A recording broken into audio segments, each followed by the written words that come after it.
is more than one small country. It is a big idea, a new world order, where diverse nations are drawn together in common cause to achieve the universal aspirations of mankind. With few exceptions, the world now stands as one. A year and a half ago, in Germany, I said that our goal was a Europe whole and free. Tonight, Germany is united. Europe has become whole and free. The world can therefore seize this opportunity to fulfill the long-held promise of a new world order. We can find meaning and reward by serving some higher purpose than ourselves. A shining purpose, the illumination of 1,000 points of light.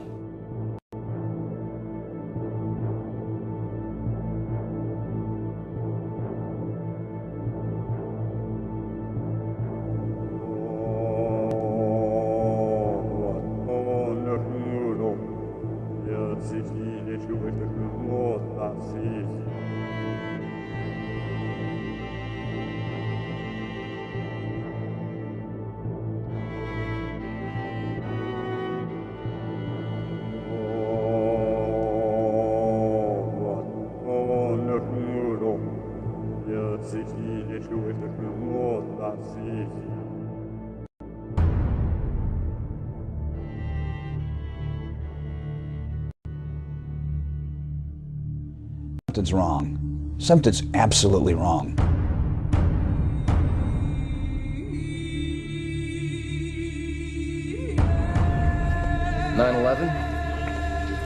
Inside job.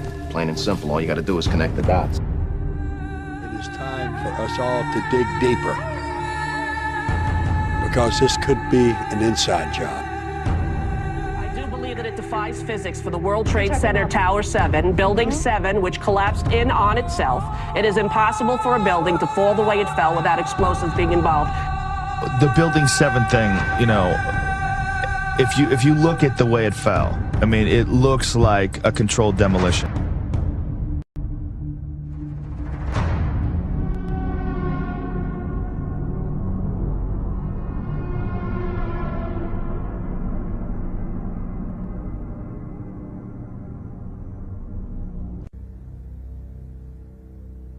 Can you believe what you have been seeing on CNN today, ladies and gentlemen? Can you believe it?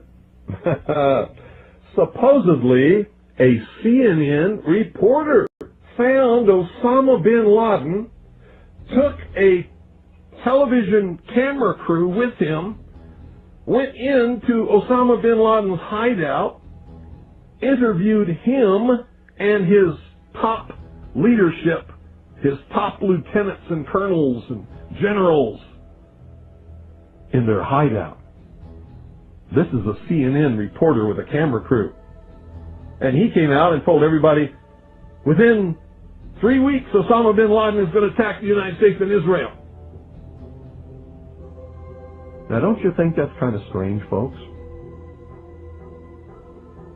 You see, because the largest intelligence apparatus in the world, with the biggest budget in the history of the world, has been looking for Osama bin Laden for years and years and years, and can't find him.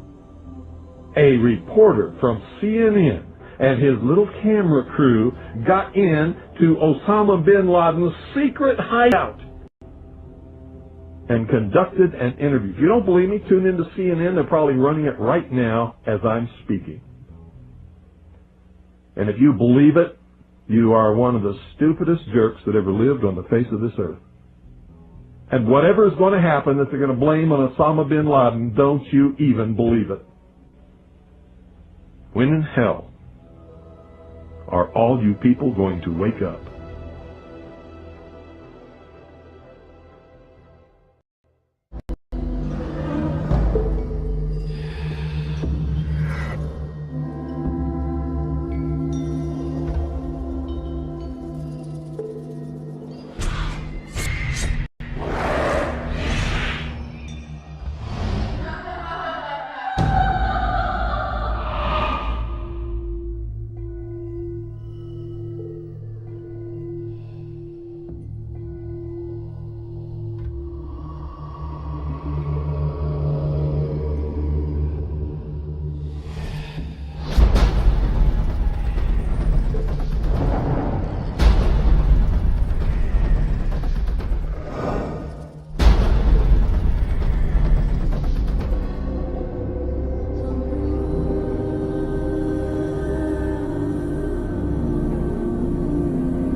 alarm went off in the lobby first, then a plane hit the building. But then another plane hit the other building. But when I was coming through the doors on the other side of the Trade Center, something, either they blew the lobby up or something, because it blew the glass out of the doors and knocked us all down. You're in the building trying to help people, and it's exploding on your side of the building, so I don't think we get any worse than this. It wasn't from the jet fuel. No way.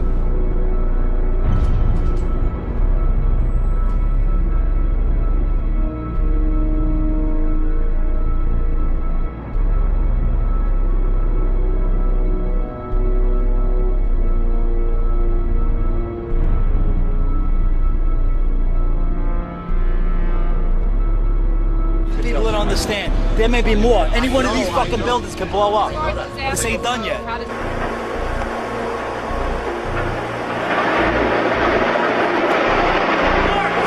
See the firemen assembled here, the police officers, FBI agents. Towers, a huge explosion now, waiting to bring out all of us.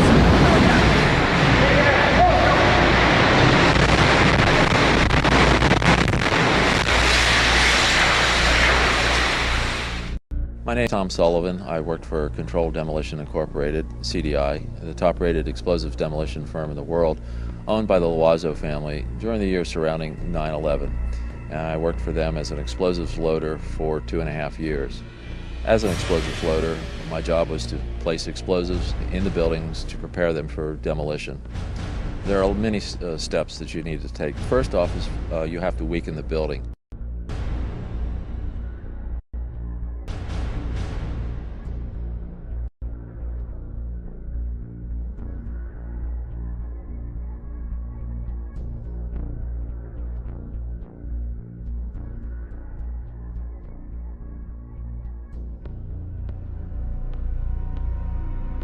To weaken the building, that means the staircase, all the staircases have to be cut at intervals. The firewalls have to be removed. The elevator shafts have to be cut. I look down to my right, and the elevators exploded, something out of like a Bruce Willis Die Hard movie. People just come running out of the elevators on fire, fireballed. I mean, it was like, what is going on here? Something's up here. I mean, the plane's up there, now there's fire down here. Then you have to move to the support columns on the particular load floors. And those are cut by a torch for two reasons. First, to weaken them, and also to allow for charges to be placed onto the structure, onto the columns themselves. And that essentially reduces their strength by about 20%. And even with all of that work being done to weaken this building, it still remains safely standing, so we can continue to work in it. The story that just a few columns can cause a synchronized global collapse, an implosion, is, well, that's just nonsense.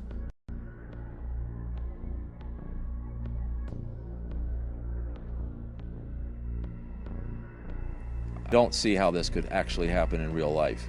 When we load a building, we have to have all the support columns on a given load floor fail at the same time, within milliseconds of one another. And therefore, the entire building comes down in a synchronized implosion. So I think this notion of a one column failure causing an entire building to implode in a synchronized fashion is just nonsense. Looking at the building, it wouldn't be a problem once you gained access to the elevator shafts. How about an elevator modernization, which we know was going on the 9 months prior to 9/11? Yes, Elevator World, March 2001 documents it. In fact, they were in the middle of this modernization. There are people who noted that the elevators were locked in turn and that there were guards placed at these locked elevators during the modernization. Of course, you would have to have access to security. Securicom was brought in. Who sits on the board of Securicom? Marvin Bush, the younger brother of George Bush. Then a team of loading experts would have access to all the core columns and beam. The rest could be accomplished at that point by just the right kind of explosives for the job at hand. The choices are many out there. You wouldn't need miles and miles of det cord. You could have used wireless remote detonators, and they have been available for years. You need to only look at an action movie to see them in use, and of course the military has them as well.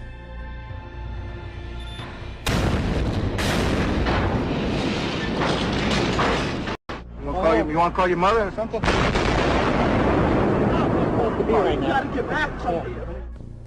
Contractors don't use them, on the other hand, because they're just too expensive. Well, you wouldn't have found steel casings to be left in the rubble. They haven't been used for years. What we use now is RDX, copper-jacketed shape charges, and when they're initiated, there's nothing left of those charges. And in the case of thermite, well, thermite self-consuming cutting charges have been around since they first patented in 1984. So there would be nothing left in the debris pile except some residue of molten iron.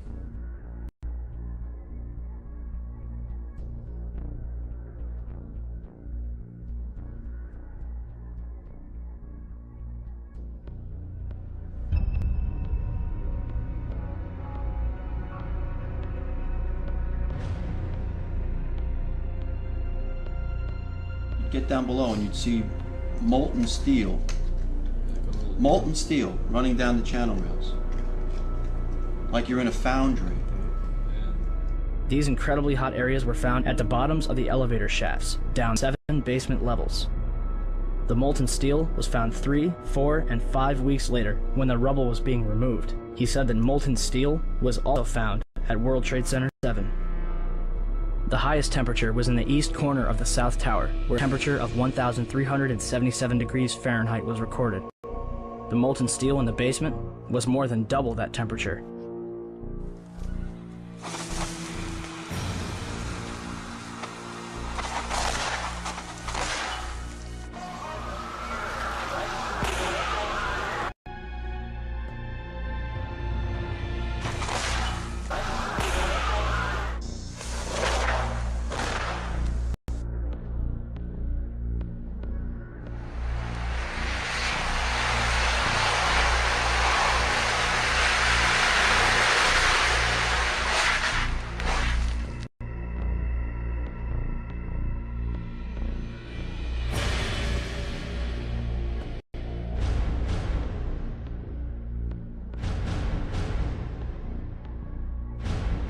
With any implosion, you don't hear one massive boom sound. What you do hear is smaller explosions going off.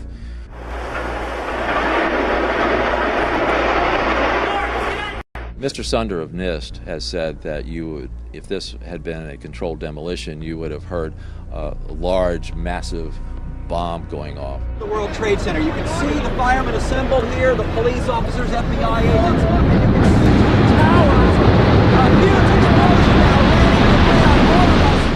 What in reality happens with a controlled demolition is you hear a successive, progressive, smaller waves of smaller explosions going off.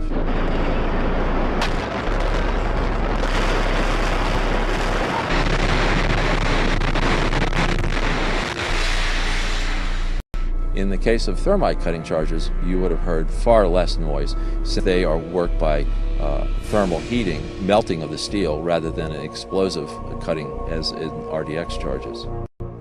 I knew from day one that this was a controlled event, and why I did that is because simply looking at Building 7, you have a sudden collapse of the building.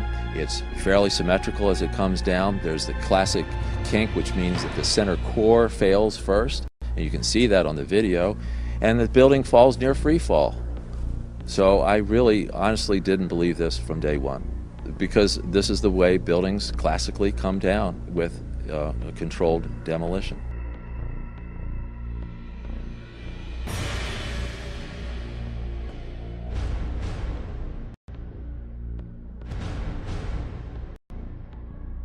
This material is not normal thermite. That's the other thing that really needs to be understood. Anybody could make normal thermite. You can get the ingredients, you can mix them together, you can make them. Any kid could basically do it if they knew the recipe. This material is composed of the real key ingredient that I don't think anybody else could really make in a convenient way is the nano aluminum. It's a controlled substance. I could go buy it, but the government limits how much I can buy of it. It's very, very difficult to produce in these sizes and to keep from reacting. It's not something that you just get at the local five and dime or you're going to make on your own. It's a very, very difficult to make material. And that's the one thing in there that really tells me specifically that this wasn't some guys working in caves in Afghanistan, or it wasn't you know, somebody in their basement doing this. This was, you know, a massive engineering operation that made these materials. So the military uses it for a number of different applications. Another one, if you do a search on Google for thermite and building demolition, you can find all sorts of wonderful devices that have been fabricated and invented that use thermite for building demolitions.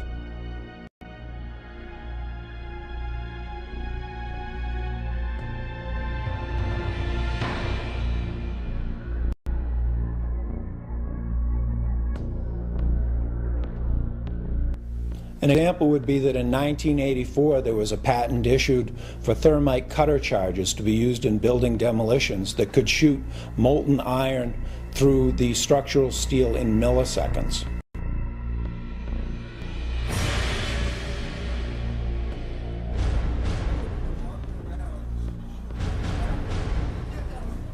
Oh my God! That was a bomb that did that. That was a fucking bomb that did that. There's no goddamn way that could have happened.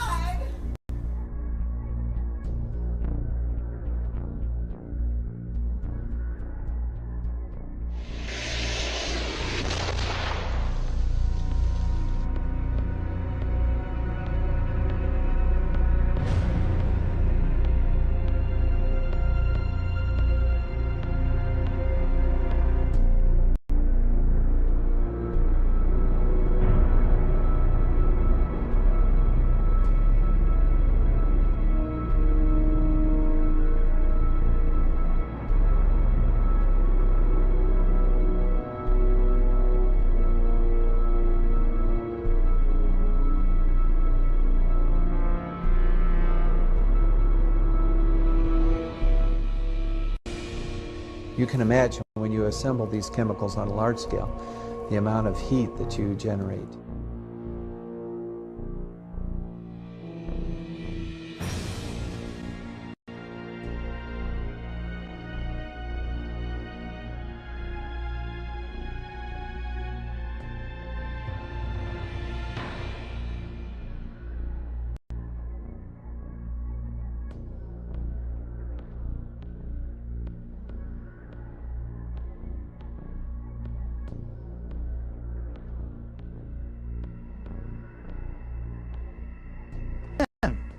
Who does Bush appoint? He appoints Henry Kissinger. Naming Kissinger sets a new standard for cynicism, or for being out of touch, or both. A New York Times editorial suggests the choice was to contain an investigation the White House long opposed. But Kissinger at least is an expert on the date September 11th. It was on that day in 1973 that the CIA-assisted overthrow of the democratically elected government of Chile takes place, masterminded by Kissinger for Richard Nixon. President Salvador Allende is murdered. After a universal backlash, Kissinger backs off. Bush then names, it's 431 days now, Thomas Kean and Lee Hamilton as co-chairman. Kane's Azerbaijan oil connections and other conflicts of interest should make him ineligible from the outset. He earlier co-chairs the Homeland Security Project. Observers have noted that huge profits are to be made in the surveillance and security industries these days. The White House chooses all the commissioners. Lynn calls them key insiders rife with conflicts of interest. The White House brazenly appoints as the executive director one Dr. Philip Zelikow, a right-wing Republican hawk deeply involved in the Bush circle, a member of the Bush-Cheney transition team, and a national security council advisor with Condoleezza Rice under Bush 1. The Bush White House did everything in its power to derail an open inquiry. Then, when faced with its inevitability, the president and his aides sought to limit its scope, its access, and its funding. This commission was about as independent from White House control and manipulation as the abused prisoners at Abu Ghraib were from their jailers. The White House releases only 25% of 11,000 documents requested. It blacks out portions of the released documents, resists requests that the administration officials testify under oath, and tries to rush the commission's deadline. Bush and Cheney meet the commission. But it is behind closed doors. They refuse to testify under oath. No tape recorders are allowed. No transcript is allowed. Bush makes no opening statement, and those taking notes must submit them to security personnel. My administration will not talk about how we gather intelligence, if we gather intelligence, and what the intelligence says. I will not discuss. We will not discuss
Well, the simple fact is, Barry, that they didn't know where to go.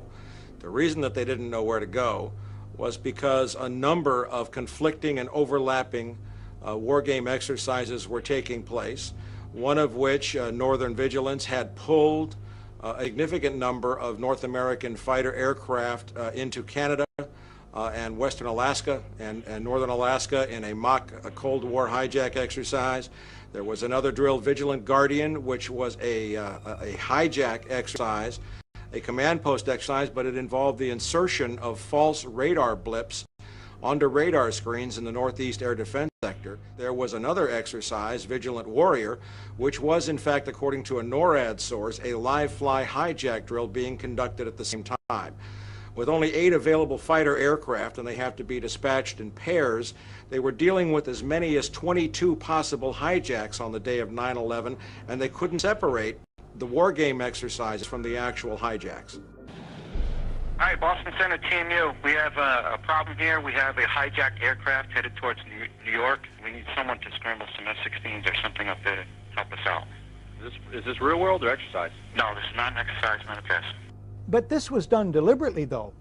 These war game exercises were apparently very well planned by someone who I will show, I believe, was Dick Cheney in the United States government to deliberately confuse FAA, NORAD, and U.S. Air Force fighter response to fulfill a prophecy that another man had once said, let one happen and stop the rest.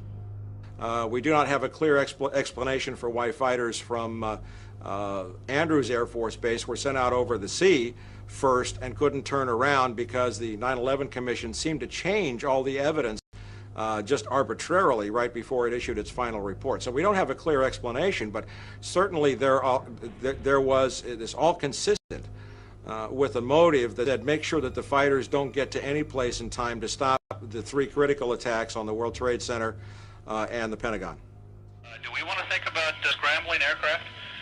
Oh, God, I don't know. That's a decision somebody's going to have to make probably in the next 10 minutes.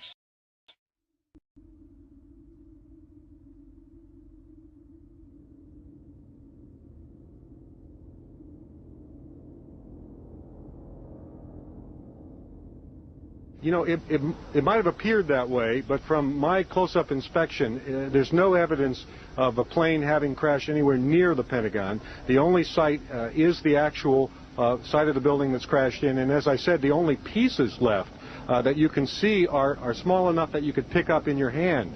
There are no large tail sections, wing sections, a fuselage, nothing like that anywhere around, which would indicate that the entire plane crashed into the side of the Pentagon. Something started to fire with some explosion at the Pentagon not long after the two World Trade Centers. Did you see anything flying overhead just before this explosion? We can't see exactly where the source of the explosion was, but you could hear it very clearly with a loud boom. Or two, the first one is all New York now. Michael, if you can hear me, we just heard another explosion down at the Pentagon building. We just heard another loud explosion down at the Pentagon building just seconds ago. Another explosion of some sort. Now, it could be a secondary explosion here from something happening, but we just heard a loud pop just as you were coming to me. It seemed to be on the east of here. I can't tell what it is. It might be something that's secondary to this because we had a number of small explosions after the fire occurred. We're not talking about something that's entertaining or sensational. We're talking about your government, where you live, your country, your freedoms. Right. And what we're talking about here is things which you see every day. Like someone said a long time ago, many will look with their eyes but not see, and listen with their ears but not hear. And that's us. That is this country. We have been looking at things all along and never realizing the significance of the occult emblems that we're seeing today. Okay. We're talking about a global government that's in existence right now. We're not talking about a nation that is going, we're talking about a nation that is gone. We do not control the government of the United States of America. The United States of America is controlled by this evilarchy. They control the money system, they control the State Department, they control the presidency. The seal that we have on an American dollar bill is an occult seal of an occult society pursuing an occult agenda.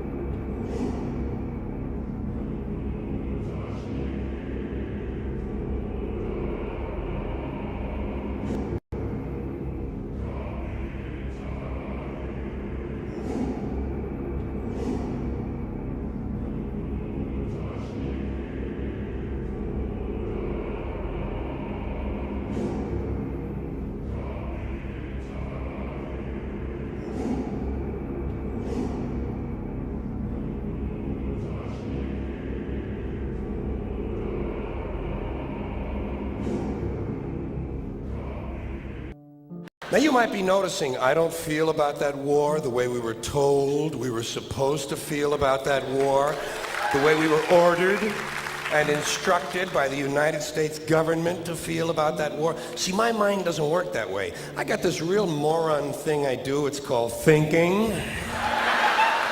And I'm not a really good American because I like to form my own opinions. I don't just roll over when I'm told to. Sad to say, most Americans just roll over on command. Not me. Not me.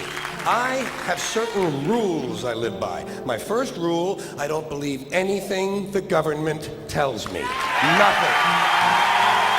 Zero.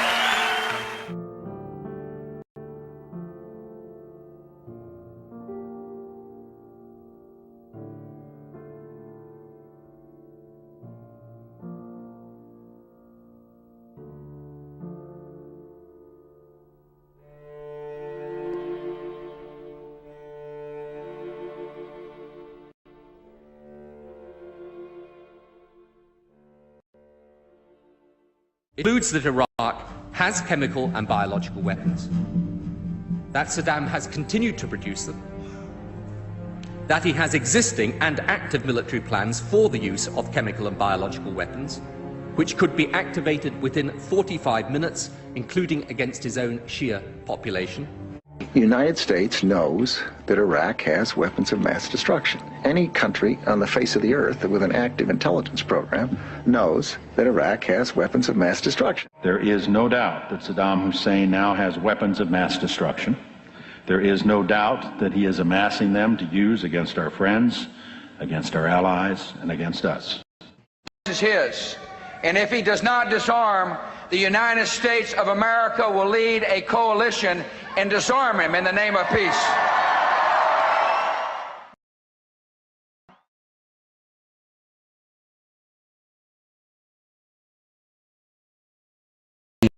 aids and protects terrorists, including members of Al-Qaeda. Secretly and without fingerprints, he could provide one of his hidden weapons to terrorists or help them develop their own. Before September the 11th, many in the world believed that Saddam Hussein could be contained. The war on terror is, you can't distinguish between Al-Qaeda and Saddam when you talk about the war on terror. We've learned that Iraq has trained Al-Qaeda members in bomb making and poisons and deadly gases. He's a threat because he is dealing with Al-Qaeda. We know that Iraq and Al-Qaeda have had high-level contacts.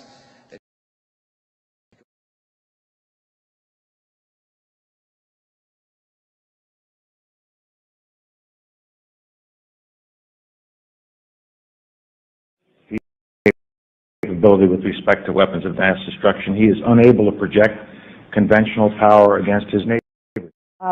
To keep arms from him, his military forces have not been rebuilt.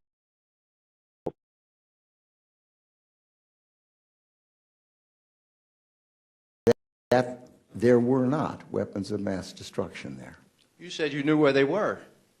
I did not. We know where they are. They're in the area around Tikrit and Baghdad and east, west, south, and north somewhat. You said you knew where they were, near Tikrit, near Baghdad, and north, east, south, and west of there. Those are your words. My words were... We know where they are. They're in the area around Tikrit and Baghdad and east, west, south, and north somewhat. Senator got his facts wrong. I have not suggested there's a connection between Iraq and 9/11. With respect to 9/11, of course, you've had the story that's been public out there. The Czechs alleged that Mohammed Atta, the lead attacker, met in Prague with a senior Iraqi intelligence official 5 months before the attack. He said there were three main reasons for going to war in Iraq: weapons of mass destruction, the claim that Iraq was sponsoring terrorists who had attacked us on 9/11, and that Iraq had purchased nuclear materials from Niger. All three of those turned out to be false. First, just if I might correct a misperception, I don't think we ever said, at least I know I didn't say, that there was a direct connection between September the 11th and Saddam Hussein. Saddam Hussein aids and protects terrorists, including members of Al-Qaeda. Have said in the past that it was, quote, pretty well confirmed. No, I never said that. Okay. I never think said that is... No, absolutely not. What I said was well confirmed that he did go to Prague and he did meet with a senior official of the Iraqi intelligence service. Well, let me just ask you this. If they did not have these weapons of mass destruction, though, granted all of that is true, why then did they pose an immediate threat to us, to the country? You and a few other critics are the only people I've heard use the phrase immediate threat. That he has existing and active military plans for the use of chemical and biological weapons, which could be activated within 45 minutes. Active chemical munitions bunkers, mobile production facilities. The United States knows that Iraq has weapons of mass destruction. The reason I keep insisting that there was a relationship between Iraq and Saddam and Al-Qaeda, because there was a relationship between Iraq and Al-Qaeda. What did Iraq have to do with what? The attack on the World Trade Center. Nothing. You know, what has been happening as we debate the number of troops, as we debate whether to withdraw, is also this continual debate over the intelligence leading up to the war. And I know you've said you believe that it's wrong to question the motives or the honesty of administration officials, but I have a different question for you. If you had known that no weapons of mass destruction would be found, would you have advocated invasion? I didn't advocate invasion. You didn't? No, I wasn't asked. If you read all the books and the things... You weren't, but why weren't you asked? That's very puzzling. Well, I'm sure the president understood what my views were, but as a technical matter, did he ever look and say, what should we do? Should we go do this or not do that? This is something that the president thought through very carefully. Are you trying to distance yourself from the war with that? Of course not. I agreed completely with the decision to go to war. And said that 100 times. And don't even suggest that. I'm just asking. Yeah, well, you know better. Look, the interesting thing to me about the pre-war intelligence is clearly it was wrong. Every statement I make today is backed up by sources, solid sources. These are not assertions. But would you have been for an invasion if we had known that?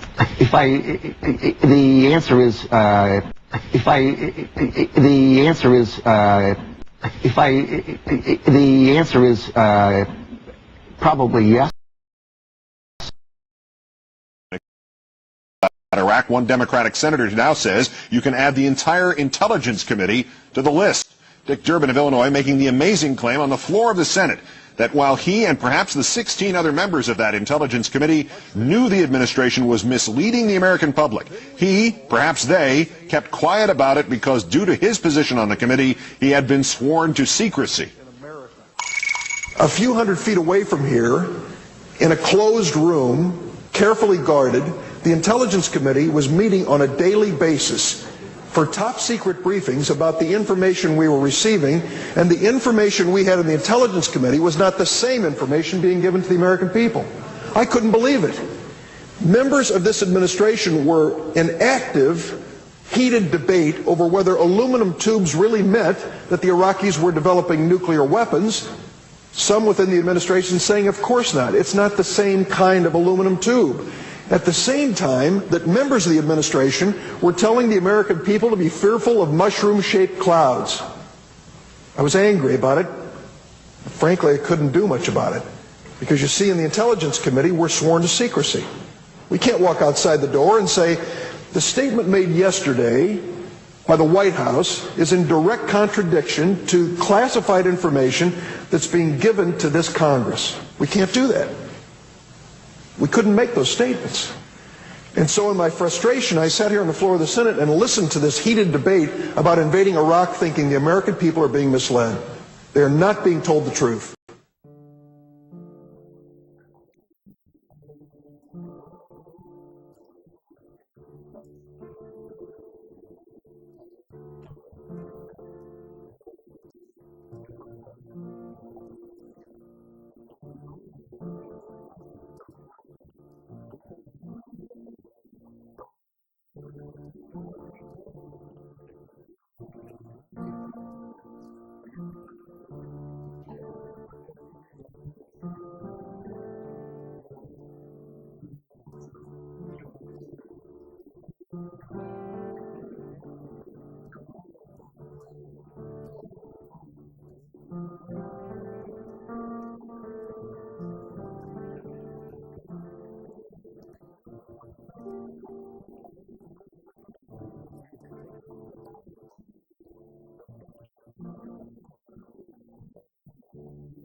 Those weapons of mass destruction got to be somewhere.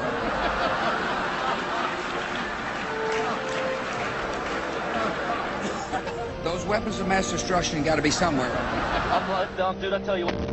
Shit! Oh, my ear! We need to get the fuck out of here! Nope, no weapons over there.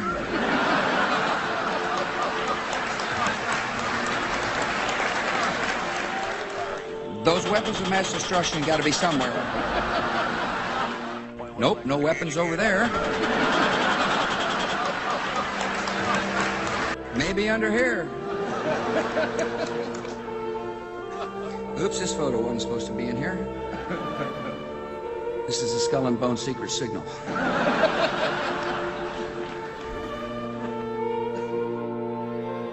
This is a Skull and Bone secret signal.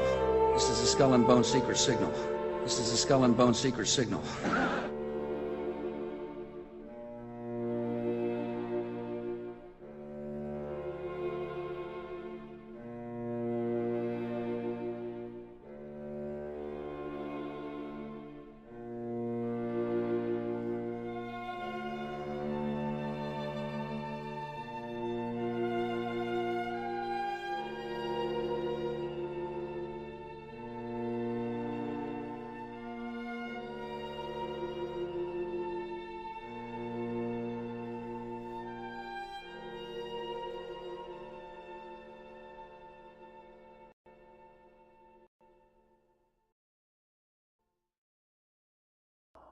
Sooner or later, the people in this country are going to realize the government does not give a fuck about them. Government doesn't care about you or your children or your rights or your welfare or your safety. It simply doesn't give a fuck about you. It's interested in its own power. That's the only thing, keeping it and expanding it wherever possible.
Some cringe when they hear the term New World Order, despite all of these prominent people using it.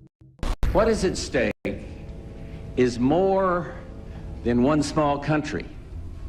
It is a big idea, a new world order, where diverse nations are drawn together in common cause to achieve the universal aspirations of mankind.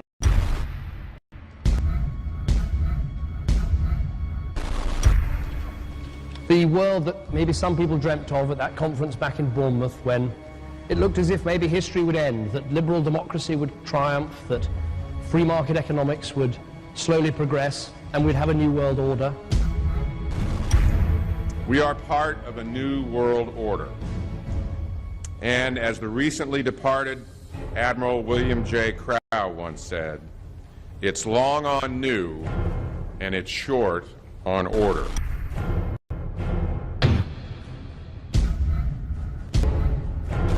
Walter Isaacson wrote a wonderful book about some of the wise men who helped shape the New World Order following the Second World War.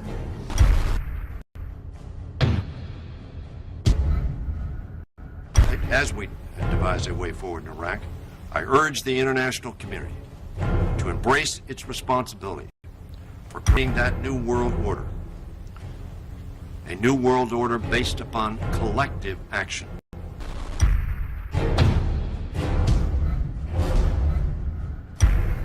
The transatlantic partnership was never just the foundation of our security. It was the foundation of our way of life.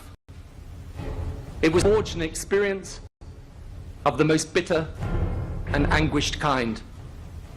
Out of it, came a new Europe, a new world order, a new consensus as to how life should and could be lived. And just like that, it was gone. It was a new world order. That's what President George H. Bush said. With few exceptions, the world now stands as one. A year and a half ago, in Germany, I said that our goal was a Europe whole and free. Tonight, Germany is united. Europe has become whole and free. The world can therefore seize this opportunity to fulfill the long-held promise of a new world order. We can find meaning and reward by serving some higher purpose than ourselves. A shining purpose, the illumination of 1,000 points of light. This is a world that is likely to be dominated in the near future, and perhaps longer, by the Gulf War and the New World Order, which is the buzzword of the moment. So the secret of a new world order, and at this point it's just a slogan, but it does have some historical background in terms that orders have succeeded each other over time. The secret of this is to learn how to use coalitions. Bush has invoked a new world order without enunciating a new American purpose. The president has still failed to articulate clear goals for our nation's foreign policy in this new age. And that's why I wanted to speak to you today about the new world taking shape around us, about the prospects for a new world order now within our reach. In the coming weeks, I'll be talking in some detail about the possibility of a new world order emerging after the Cold War. But today, I want to discuss another aspect of that order. You see, as the Cold War drew to an end, we saw the possibilities of a new order in which nations work together. It refers to new ways of working with other nations to deter aggression and to achieve stability. As old threats recede, new threats emerge. The quest for the new world order is in part a challenge to keep the dangers of disorder at bay. We must build on the successes of Desert Storm to give new shape and momentum to this new world order. Only when this transformation is complete will we be able to take full measure of the opportunities presented by this new and evolving world order. The new world order really is a tool for addressing a new world of possibilities. This order gains its mission and shape not just from shared interests, but from shared ideals. After the Gulf War had ended, Bush was so obsessed with the idea of a new world order that he had a series of Glocks imprinted with the term that he would give to members of his administration, including Colin Powell, Brent Scowcroft, Dick Cheney, and General Norman Schwarzkopf. Cheney would even approve policy papers regarding the New World Order. Defense Secretary Dick Cheney has approved a revised draft of a policy document on the New World Order. The Pentagon is backing off a controversial earlier draft and has abandoned a one superpower strategy. The final document puts more emphasis on international alliances and organizations. This would become an unprecedented time period for people all over the globe to discuss at length what the New World Order meant to them. The New World Order means different things to different people, but to those who expect to be in control of it, it means the same thing. It means all the world under their control. They believe that somebody must rule. After all, people are too darn dumb to know how to rule themselves. They figured that that's their role. Well, government is good, right? It put an end to war. Well, it could put an end to war because you just only have one dictator. I think Adolf Hitler had that in mind. He wanted a world government too, with himself as the master leader. Actually, the idea of global governance and a one world order has been around for centuries, and the term New World Order has been used frequently in recent history. In ragged, spasmodic fashion, a new world order is coming into being, but it looks less and less like the world order that Mr. Kissinger had constructed in his own mind. Kissinger's New World Order would fall under the radar for some time. However, it saw a vast revival during the first Bush administration. Here is Brent Scowcroft, former vice chairman of Kissinger Associates and former national security advisor under both Ford and Bush Sr., as he discusses the New World Order. Looking at the subtitle this morning, "Are we ready for the New World Order?" gives me something of the shudders. That phrase, New World Order, I'm afraid I'm partly responsible for resurrecting. I find the term New World Order very revolting, and just not only historically but politically today. I think Harding is absolutely right, and the actions of the administration just after enunciation of the New World Order put the lie to the fact there is any real substance behind what they say as New World Order. The first act of the New World Order was A, to make war, and then B, was to sell arms all over again. Is there a New World Order? We know certainly that George Bush has copyrighted the term at this point. In the aftermath of this war, though, is it an empty vessel into which something will be poured? Is it the appropriate term to use? Is it going to be a New World Order, or will disorder be just as significant in this process as we look ahead? We are very, very skeptical of an international order if we are not sure how the rules will be made, because thus far the international order has been made with rules that we had no input into and that affect us, and even when on the few occasions when the rules will seem to favor us, then they get changed. A unipolar world, a world of one superpower, may be quite dangerous for us. The New World Order under the United Nations would mean, among other things, an end to our God-given rights given us and secured by the Constitution.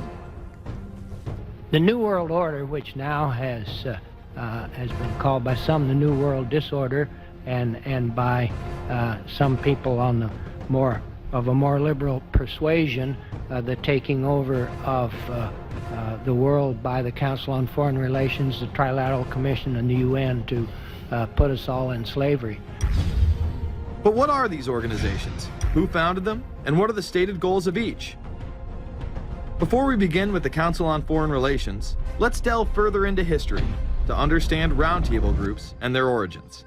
Its roots go way, way back in history, and they go back to the formation of a secret society, a secret organization. The bottom line is that you take the roots of that organization and you find out that they created in all of the British dependencies what they call roundtable groups. And then around those little roundtable groups, they created front groups. And the purpose of these front groups and roundtable groups was to penetrate into the governments of all of these different countries, to penetrate into the media centers, to penetrate into the educational systems. In other words, to penetrate into the social fabric, the power centers of society, and literally take them over from the inside without anybody being aware that they were controlling influence. The League of Nations was the first attempt at the New World Order, the first attempt at a global government based on the model of collectivism. And it was the brainchild of the elitists, the ancestors of the very people who are still working on this project. They're collectivists, they're very wealthy people. They're the ones in this country who dominated the powerful tax-exempt foundations, like the Carnegie Endowment Fund for International Peace, the Rockefeller Funds, the Ford Foundation, and groups like that. These people were on record, even way back then, that they had to have a new world government, and they dreamed of that being embodied in the League of Nations. And they were solidly behind it.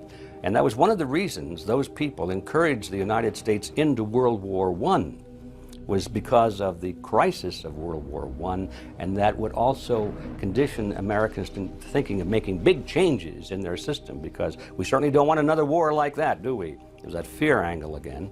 And they thought, well, by being in World War I, then we would be a major participant at the table to carve up the world and create a new world government. And that was to be the League of Nations. Now, why is that important? It's important because the avowed purpose of the Council on Foreign Relations is to create a new world order, a global government based on the model of collectivism. And that includes the elimination of the United States as a sovereign nation. That's why it's important. The people running this country are determined to destroy it. The Council was heavily criticized during the 1980s for being an organization hell-bent on destroying national sovereignty in favor of a world government. So many of its members hid their association with the organization. Dick Cheney had this to say in response to a question by David Rockefeller, who became the CFR's youngest director in 1949 and was chairman of the board from 1970 to 1985. He remains an honorary chairman to this day. It's good to be back at the Council on Foreign Relations. As Pete mentioned, I've been a member for a long time and was actually a director for some period of time. I never mentioned that when I was campaigning for re-election back home in Wyoming. Now, you are the president of the Council on Foreign Relations, all right? Yes, sir. You guys toy with countries of the world like toys, don't you? You're like the Illuminati, you're the Masons, you control everything, don't you? That's the rap on you guys. So every place there's questions coming from this documentary. And you don't have to believe everything in the documentary to still have questions come up.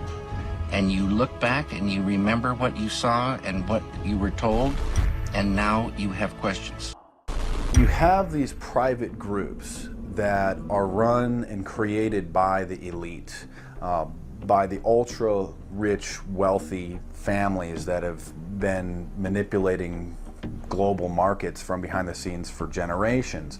They create these private groups that then feed information to the government, to senators, to congressmen, their recommendations, their policy papers, what they think should happen.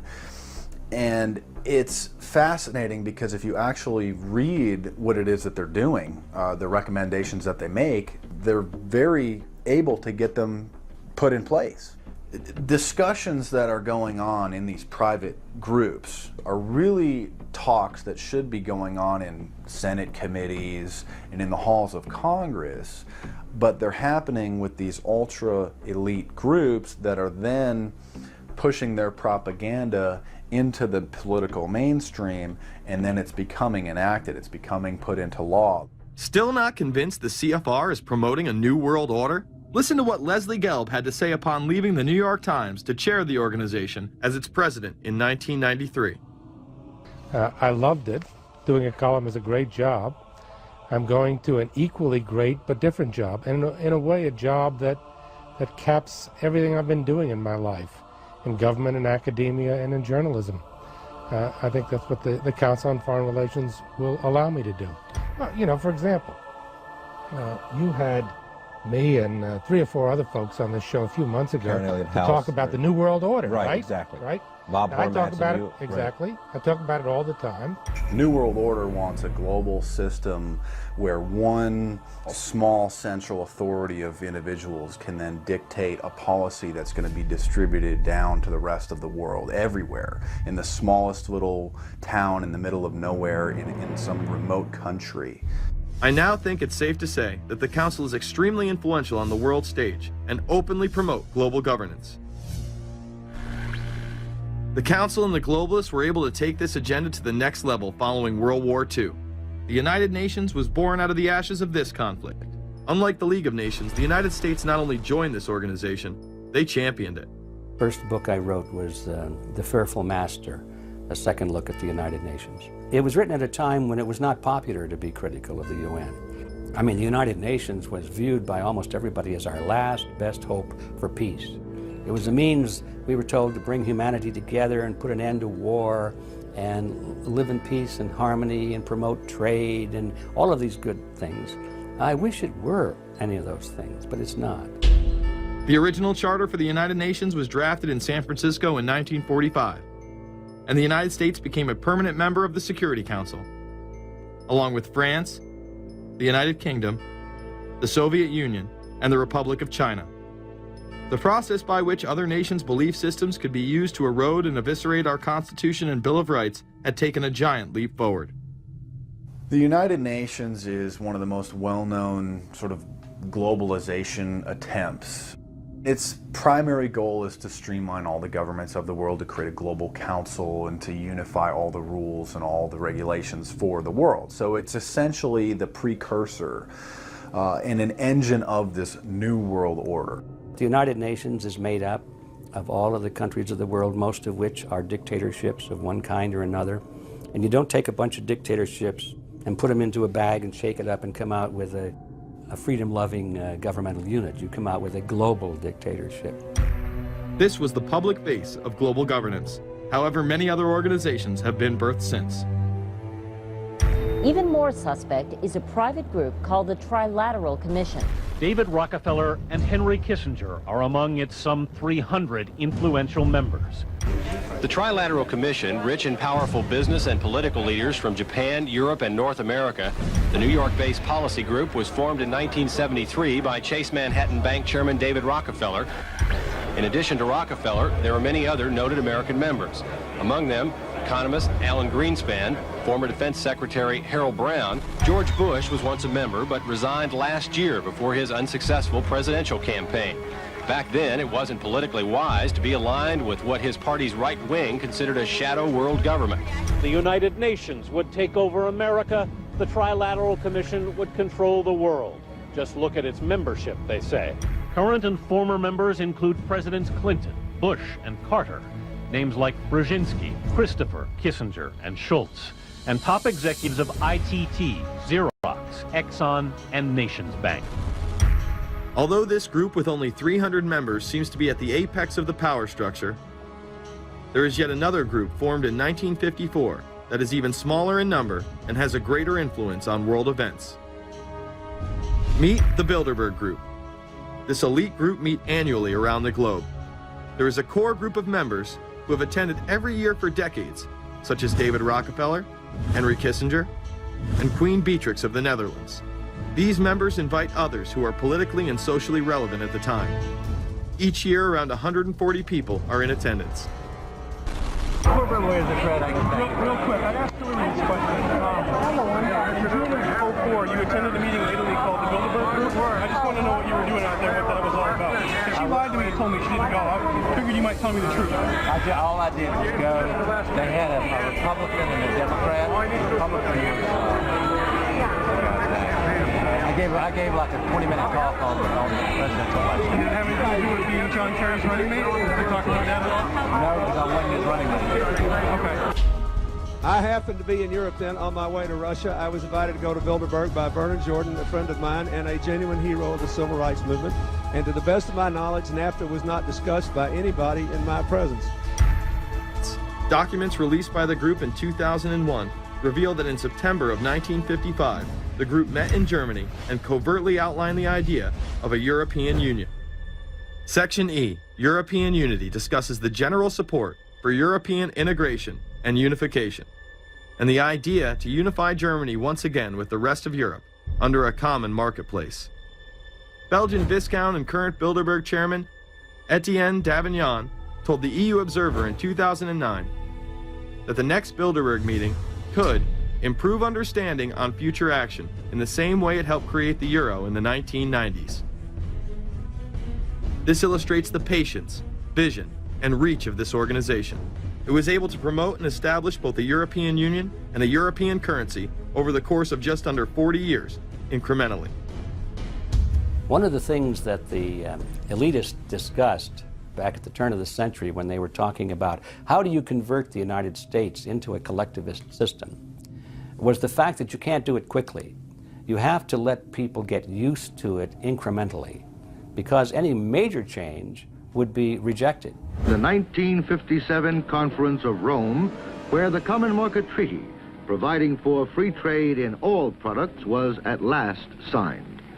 6 nations, France, Germany, Italy, Belgium, Holland, and Luxembourg, agreed to remove all mutual barriers to trade within 12 to 15 years, the embryo of a political union which they proclaimed to be their ultimate objective.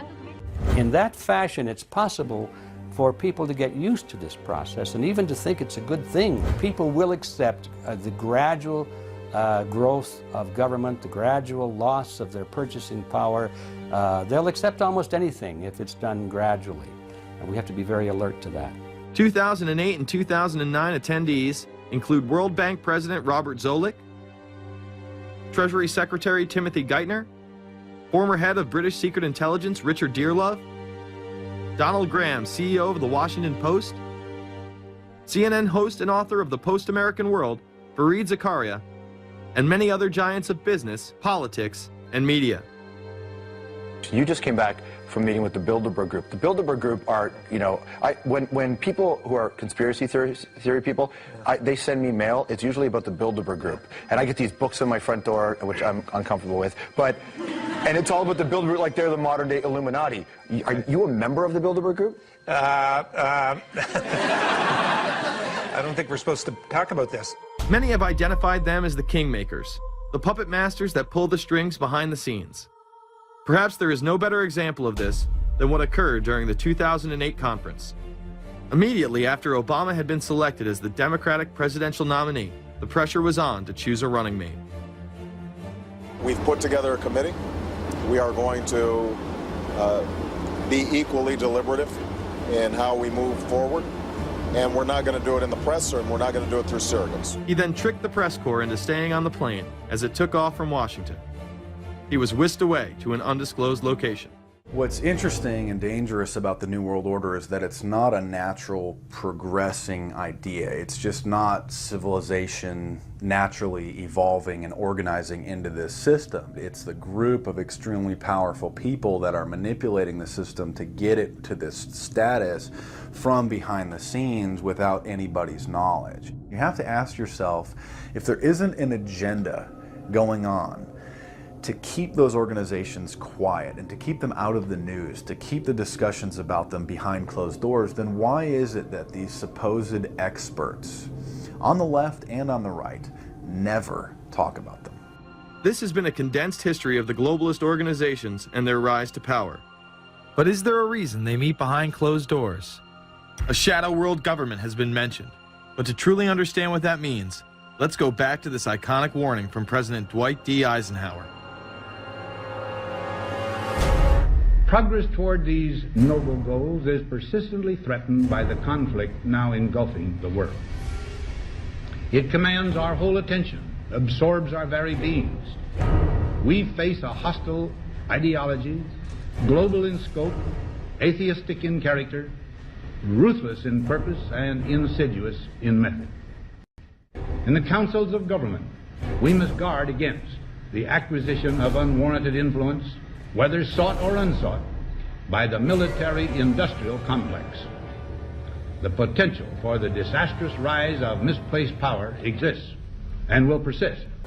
Through multinational corporations, global intelligence networks, out-of-control banksters, all under the veil of national security and black operations, the global elite have consolidated power on a massive scale over the last several decades.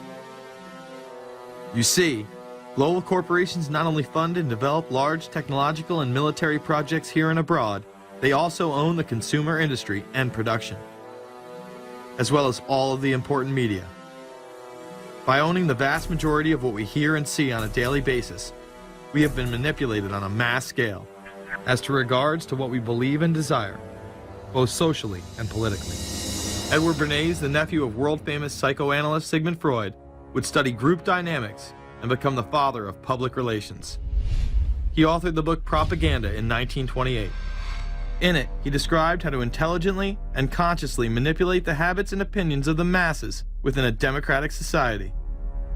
He went on to state that those who harness this unseen mechanism of society constitute an invisible government and are the true ruling power.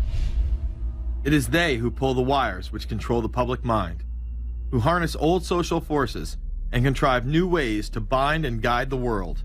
The average American is distracted, mindless, worried about minuscule things, celebrities, as if it was their own family members. And this is by design, because the powers that be, who own the media, know how our brains work. They know scientifically how the human mind functions. They know about sociology, and they are using the media, and have used the media for decades now, to entertain people with issues that don't really matter. When you have the big news networks covering celebrity issues as if it's the most important thing, it becomes the most important thing. And this is not by accident. This is to keep us out of the way. Because if you're worried about the latest celebrity death or the latest celebrity couple or the celebrity breakup or your sports team having a shot at the Super Bowl or the World Series. There's so much information about those issues that can be discussed that will mesmerize people, and they won't know or care about the real issues that are out there. Well, I think this is just one more piece of evidence of the degree to which the media, supposedly the watchdogs, has become the gatekeeper of the system. So as the populace is mesmerized and hypnotized by powerful behind-the-scenes forces, as they are distracted by the latest celebrity scandal, the newest cell phone, and their favorite sports team, this network disguises itself, remaining in the shadows.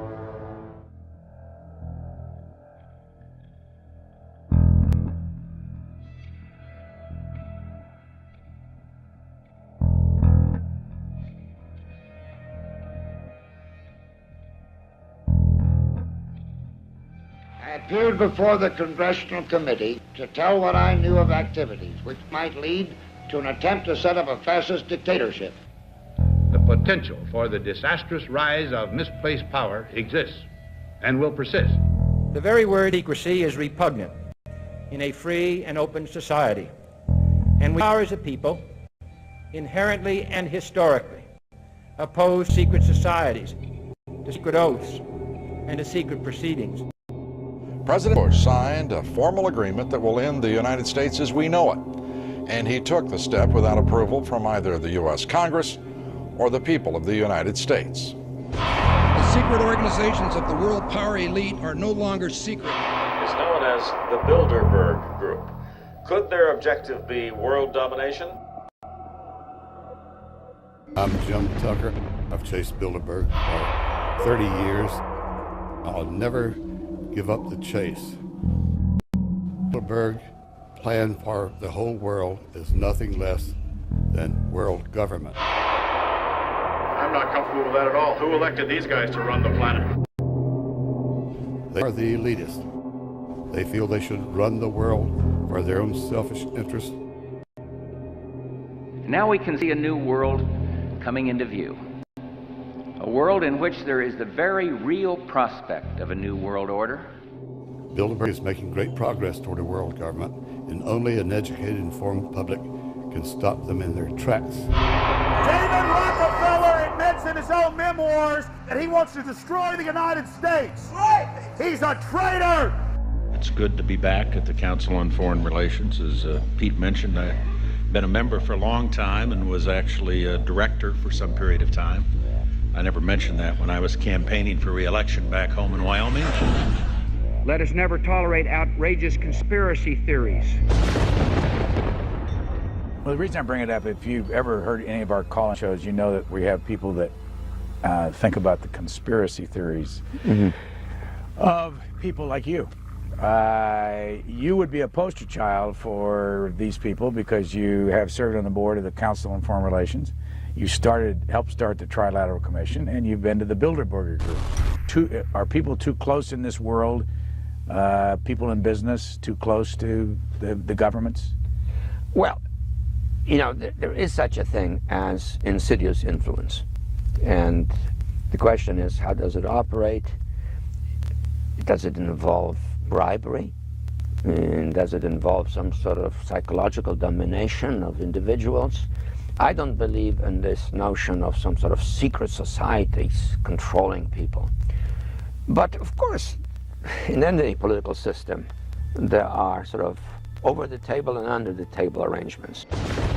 The New World Order was on display with the first Gulf War and the creation of a European Union. After losing to his crony Bill Clinton, he faded into the background as the agenda for a New World Order marched forward. Whenever these agendas were threatened, those who opposed them ended up dead.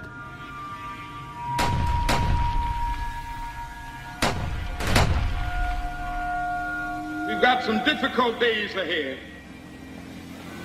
But it really doesn't matter with me now, because I've been to the mountaintop.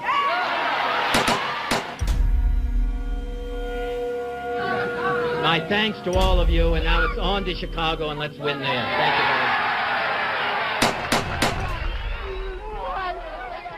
gave a paper about all three of the big assassinations in the 60s, which was John F. Kennedy, Bobby Kennedy, and Martin Luther King. And there are certain common denominators. I call these events deep events. We've become accustomed to the idea that every now and then something is going to happen, and we just know from the beginning we're not going to get to the bottom of it. And the more they happen, the more reconciled we've become to this state of affairs. In 1978, the House Select Committee on Assassinations could not ignore there was a conspiracy in regards to the assassination of John F. Kennedy. Good evening. A congressional committee has concluded that President John Kennedy and civil rights leader Martin Luther King Jr., both of them, were probably killed as the result of conspiracies. The House Assassinations Committee wound up its 2-year study by recommending that the Justice Department look into both cases. In the assassination of Dr. Martin Luther King, the committee concluded the likelihood of conspiracy. The committee's summary of findings says President Kennedy was probably assassinated as a result of a conspiracy, that its evidence establishes a high probability that 2 gunmen fired at the motorcade. The committee concluded that President Kennedy did not receive adequate Secret Service protection in Dallas, that the CIA was deficient in sharing information before and after, that the Justice Department and Warren Commission failed to pursue possible conspiracies and made their conclusions too definite. There seems to be no debate that the CIA and Secret Service were involved in the assassination, as you can clearly see 2 Secret Service agents being taken away from their positions at the back of Kennedy's vehicle just moments before the assassination. And no matter what you believe about Oswald, it has now been declassified that Oswald was trained by the CIA in 1957 under the cover of the Office of Naval Intelligence. Assassination is an option when the ruling class can identify an enemy who cannot be compromised. But how do they bend the population's will to do their bidding? Well, the false flag operation is one in which the attacker carries the flag of someone else. It's usually a military operation, and the purpose, of course, is to create the impression that the attacker is someone else. They want to create negative public opinion against the nation whose flag was being used. Or they may even not use a flag at all. This sort of thing is done all the time, and it's certainly not unique in history. I think we've been seeing a lot of it lately. Americans are easily motivated by false flag operations, and I think it's inevitable that we will see false flag operations in the near future. It is used in order to seize power at an accelerated pace. The government has lied about 9/11 repeatedly and used it to dominate the Middle East, while creating an evolving police state here, encroaching on civil liberties at home. And of course, building a new world order. There is a chance for the President of the United States to use this disaster to carry out what his father, a phrase his father used, I think, only once, and hasn't been used since, and that is a new world order. We know now that September 11th of 2001 was the beginning of what we might call a new world order. The new world order that this president's father talked about with such great enthusiasm seems to be high on the agenda of this administration. Under the second Bush administration, massive amounts of civil liberties were openly and brazenly taken away following 9/11. The passage of the Patriot Acts, the Military Commissions Act, and other horrifying anti-constitutional legislation was enabled by the incredible amount of fear generated by the media, all in the name of keeping us safe here at home. The war itself would create huge profits for the military-industrial complex, and the globalists would seize even more power and control over Middle Eastern resources in what they planned to become a Eurasian Union under their control. Although the establishment claimed to be fighting for our freedom abroad, they were destroying our sovereignty by stealth. Expanding on NAFTA, they were able to consolidate power on the domestic front by deindustrializing the United States through CAFTA, the Central American Free Trade Agreement, as well as the SPP, the Securities and Prosperity Partnership. Opponents, however, say the initiative is nothing less than a plan to create a North American Union that would eliminate sovereignty for all three nations. Building on the North American Free Trade Agreement, the NAFTA section of the Commerce Department is busy drafting laws and regulations for a North American Union, a union of Canada, America, and Mexico. The President has attended secret meetings and signed at least 2 agreements under the Security and Prosperity Partnership Program. The stated goal established by Presidents Bush, Fox, and Prime Minister Paul Martin is integration by 2010. It's a plan from the business elites, the political elites, that will cost more American jobs, cost American sovereignty, but it would fulfill the president's father's vision. Now, former United States Trade Ambassador Robert Zoellick is talking about it again with renewed vigor. This time, a new world order with business at the helm of trade and economic policy. It's an agenda that goes hand in hand with the United States, Mexico, and Canada, working quietly and behind the scenes to promote a common market with common deregulation for the benefit of multinational corporations. It's remarkable to me, the arrogance, the idea of just simply throwing away the nation's sovereignty, but they're trying to do so in so many ways. People better understand that they mean exactly what they're saying. It's a new world order they're trying to create. Dobbs, the only mainstream anchor to expose the New World Order, resigned shortly after bullets were fired into his home. The elite do not plan on waiting around for these unions to be formed before implementing the next step in global government. Through the vast global economic crisis of the last few years, they have been able to devalue the dollar and undermine it as the world's reserve currency. They have allowed the Federal Reserve and IMF to consolidate power by taking control of the Securities and Exchange Commission, as well as issuing a global currency instead of the dollar, disguised as a special drawing rights unit. This aspect of the New World Order was announced at the G20 in April of 2009. There is a big thing that's going to happen in London at this G20, and then they're hiding it, they're camouflaging it, they're not talking about it. Coordination of international regulation.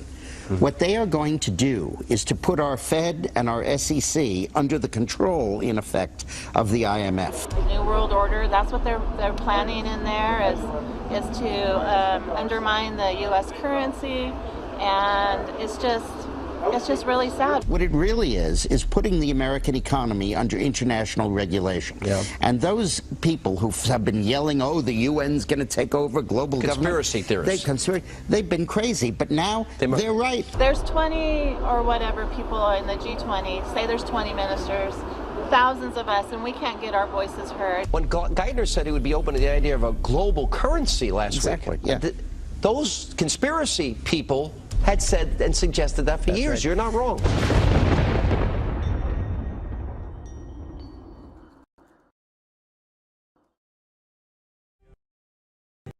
In a free and open society. And we are, as a people, inherently and historically opposed to secret societies, to secret oaths, and to secret proceedings. We decided long ago that the dangers of excessive and unwarranted concealment of pertinent facts far outweighed the dangers which are cited to justify it.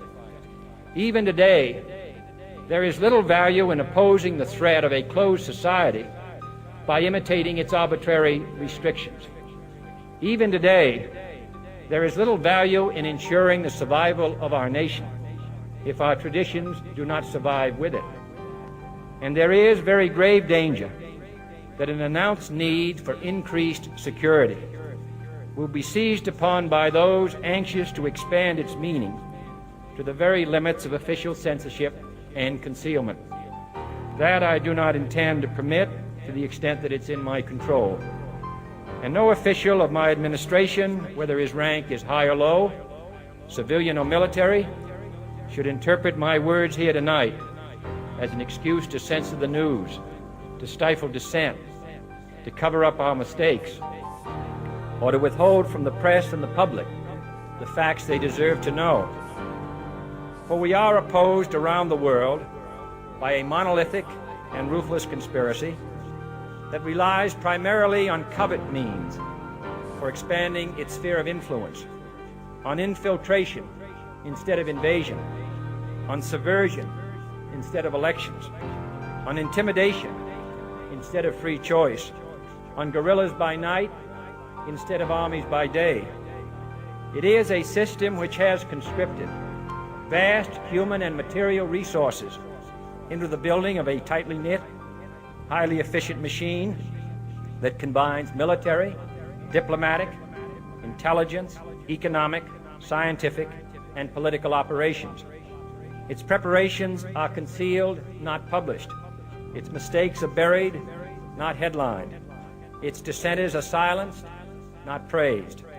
No expenditure is questioned, no rumor is printed, no secret is revealed. No president should fear public scrutiny of his program, for from that scrutiny comes understanding, and from that understanding comes support or opposition, and both are necessary.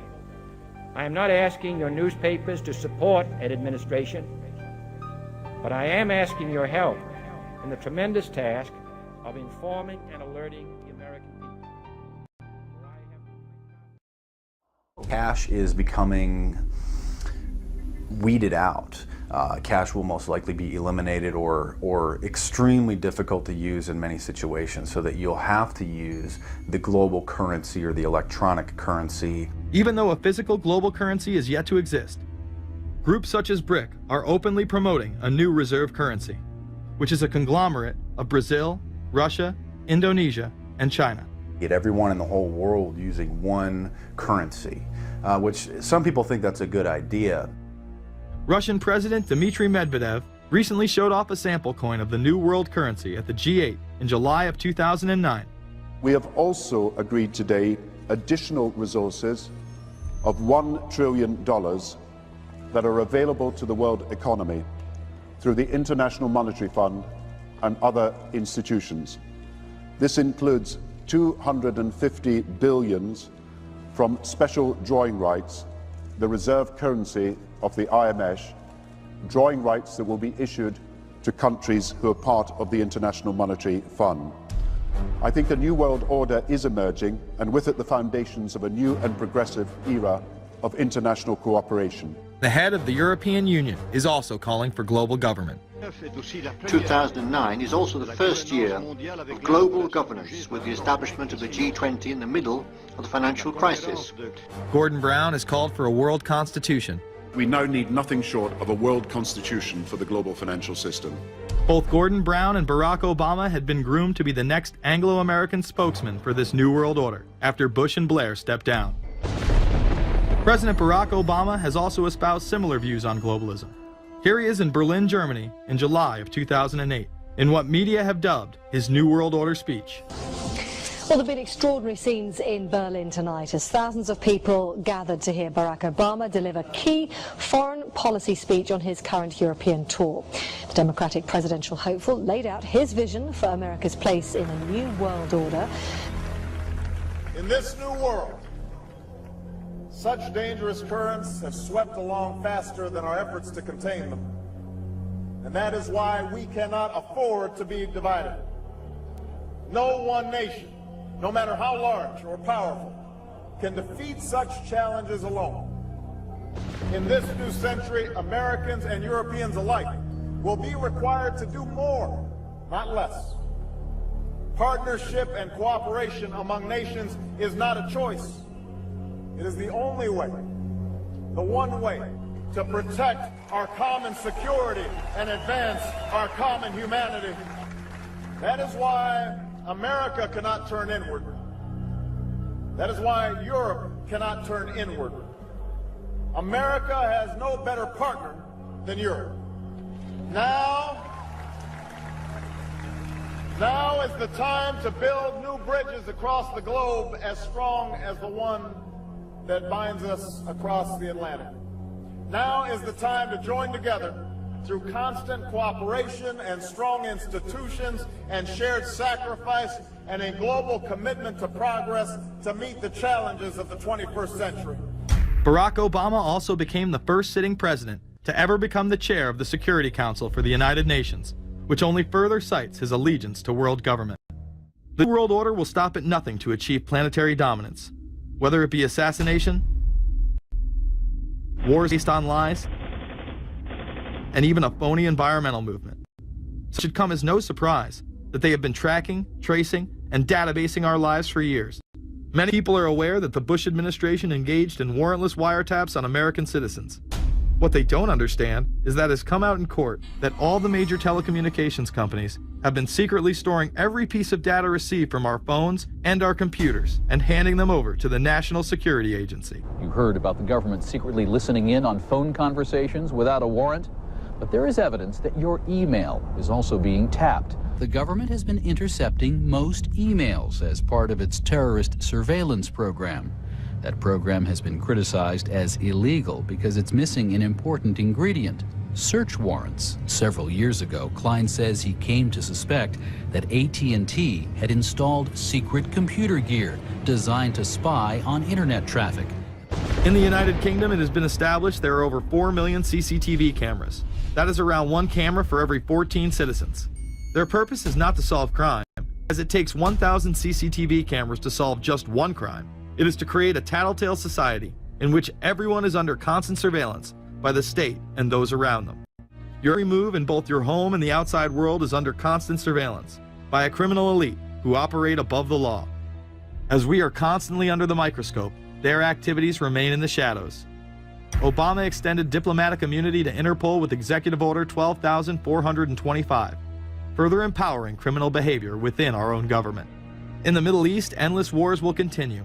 Under the Obama administration, we have sent tens of thousands of more troops into Afghanistan. In the New World Order, when it's close to completion, for the average citizen, for people like you and me, is going to be essentially slavery. We're never going to be able to get ahead. We're never going to be able to amass enough wealth, essentially to retire or to do what we want to do in life. We're going to constantly be working for the man. They're creating essentially a two-class system. So it's going to be an inner ruling elite and then everyone else. And I got news for you. You're everyone else. The New World Order that is currently being built revolves around creating a global technopoly ruled by the elite, in which they dominate and control a severely reduced populace, which they treat as their pets. Is there a possibility that we have Taliban employees?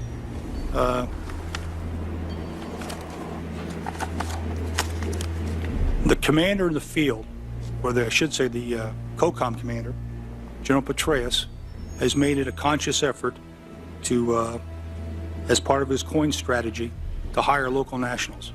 I can't talk in this forum, nor am I the qualified guy to talk about it, but there is no doubt in my mind, one day you're on one side of the ledger, the other day you may be on the other side of the ledger. Biometrics have been instituted in both Afghanistan and Iraq, where individuals are subject to fingerprint devices, iris scanners, and electronic databases to screen local residents as well as DNA tests. This includes anyone within the populace of a combat zone. Someone has to go out there with the biometric registration equipment, take your iris scans, take your scans and get you registered in the system like that. As scary and tyrannical as these systems seem to be, none may be as dangerous as the implantable RFID microchip. Through various pretenses, including terror, security, and entertainment, the chip has been promoted and integrated into society. In 2001, following the 9/11 terrorist attacks, the Jacobs family became the first family to be injected with microchips in front of a live television audience. We have a Florida family who are really pioneers in a brave new world. They have volunteered to be the first ever to have microchip identification devices implanted into their body. After 9/11, I was really concerned with the security of my family. In 2004, the FDA approved the use of RFID technology to be implanted into human beings. However, studies dating back to the 1990s show the implantable microchip has been linked to cancer in animals, but this has not slowed the agenda of control. In Barcelona, trendies get chips in order to receive VIP status at the exclusive Baja nightclub. A simple swipe of the arm gets them in without a line, and it pays for their drinks too. The Mexican government also chipped employees for security measures in 2004. We're interested today to hear that more than 100 law enforcement officials in Mexico are having microchips implanted in their arms. The chips allow a person to be scanned, sort of like a cereal box at the supermarket checkout. Mexico's Attorney General and 160 of his deputies have had microchips implanted in their arms. It is to provide access, said the Attorney General, to the right people in exclusive areas. Today, aside from being promoted as a device that can save your life by storing all of your medical information in it, it is being promoted as the next generation tool for video gaming. Sega developer Yu Suzuki plans on developing gaming technology using implantable RFIDs. He states, people that have some sort of chips in their bodies, to be able to keep track of vital signs. So it doesn't have to be a scary thing, but you could put a sensor here. You know, a bit like the Matrix, as he points to his arm. It's not really something only in the future. Some people already have them, chips in their bodies. Suzuki is correct. It has never been easier to order a microchip online and implant it under your skin. Microchips implanted in your hand, arm, or shoulder is just the beginning. Some have already taken implantable brain chips that may enable the blind to see again, the deaf to hear, and much, much more, including the ability to download information directly into the brain and instantly communicate with anyone in the world, creating a worldwide mind. It's very interesting that the way that the New World Order is going is moving towards a system that is identical to that, whether it's going to be an implantable microchip, an RFID, a thumb scan, whether it's going to be some sort of a tattoo. Imagine a planet where every human being is required to be chipped at birth. This would be the final tool implemented in a command and control world government system in which the elite rule the masses with total control of their lives. This is, of course, a terrible predicament for those of us who are convinced that this system is slowly but surely destroying this country and has to be changed. But we can't count on the elected presidents to do it, and we can't count on the elected Congress to do it. We somehow have to mobilize the technological resources of the internet to create some kind of new political force in this country. So is there anything else about the ruling class we should know? Politicians, business leaders, and media figures are often portrayed as pillars of morality while they describe themselves as Christian conservatives. Nothing could be further from the truth. In reality, many of the elite are groomed at a young age to take part in occult rituals. Those who attend Yale are indoctrinated into the Order of Skull and Bones, an elite secret society cloaked as a fraternal order. Yale University is 300 years old this year, and were you to visit its campus, you would see that it still has exotic clubhouses, which look like tombs where Yale's legendary secret societies meet. Their prestige and importance have largely evaporated, but the rituals are still a secret. And so when we heard that some enterprising characters had managed to spy on the famous Skull and Bones Society, we couldn't resist. Skull and Bones, people say it's a fraternity at Yale University, but it's really a postgraduate organization. So it was founded in 1832, and it's not like a normal fraternity. People don't pledge. These people choose who they want to come. So they do the recruiting. They recruit 15 people every year, people who they see are going to be powerful people in the future. So they're recruited when they're a junior in college.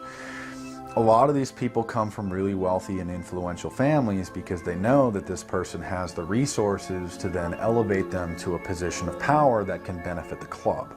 The video shows the neophytes, or initiates, kissing a skull, then performing a mock human sacrifice. Horrific screams caught on tape include chants of, "The devil equals death, death equals the devil." True. Famous alums include Senators John Kerry and John Chafee, to name two, cabinet secretaries such as Averell Harriman, and 3 presidents, William Taft, George Bush, and George W. Bush, who's been reluctant to talk about Skull and Bones. Does it still exist? The thing is so secret, I'm not even sure it still exists.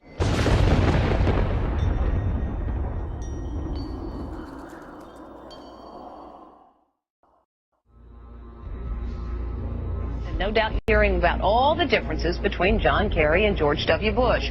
But we've discovered they do have something in common. During their respective college days at Yale, they both belonged to a group called Skull and Bones. Does it still exist? The thing is so secret, I'm not even sure it still exists. Former Skull and Bones members and current members have been presidents, heads of the CIA, senators, heads of business. I mean, huge, huge corporations. These people have the network that brings them to such a position of power that most people could only dream of. You both were members of Skull and Bones, a secret society at Yale. What does that tell us? Not much, because it's a secret. Is there a secret handshake? Is there a secret code? I wish there were something secret I could manifest. 322, a secret number? There are all kinds of secrets, Tim. You were both in Skull and Bones, the secret society. It's so secret we can't talk about it. What does that mean for America? The conspiracy theorists are going to go wild. I'm sure they are. I don't know. I haven't seen the web. Number 322?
come pretty close. She was part of a team that successfully recorded part of the initiation ceremony that takes place in the tomb's courtyard. Okay, you have the doorway here. Yeah. Okay, then to the right you have a hedge, and then Yeah. you have an evergreen tree. If you follow that line straight back, courtyard's in there. Ah, okay. So that's where they have the ceremonies in the there. outdoor part of it. Part of it was indoors. So we only got to see the outdoor part. Right. We only got to, and to listen to the outdoor part. God only knows what went on indoors. And what did you hear? What was it you know? You managed to get this unique It was access to it. disgusting. It was gross. I mean, they were pretending to murder people. And What was the tone of it, though? Was it jokey or was vicious. it quite... No, it wasn't jokey at all. It was sick. It's about the only way I can describe it. It was sick.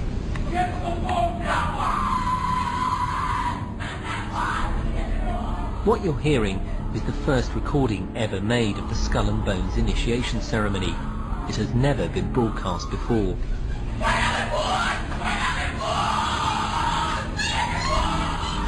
15 new members of the club are being introduced into the macabre rituals of Skull and Bones by the senior students who are about to graduate. The club has what some might see as a strange fascination with death, skulls and bones.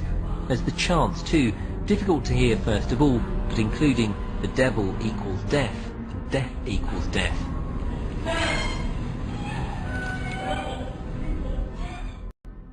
This is an elaborate, occult, ritualistic entry into this group that they are now a member of for life. This culture of death and the occult continues long after college. Later on in life, these pagan rituals carry on in the redwoods of Sonoma, California. And what is the Bohemian Grove? Well, it's a kind of summer camp for the powerful, an all-male gathering in great secrecy. This group was formed in the late 1800s by artists, industrialists, and politicians. Bohemian attendees worship the owl as their deity. The Aztecs, Mayans, and other natives of Mesoamerica considered the owl a symbol of destruction and death. This is why the opening ritual for the club is the cremation of care.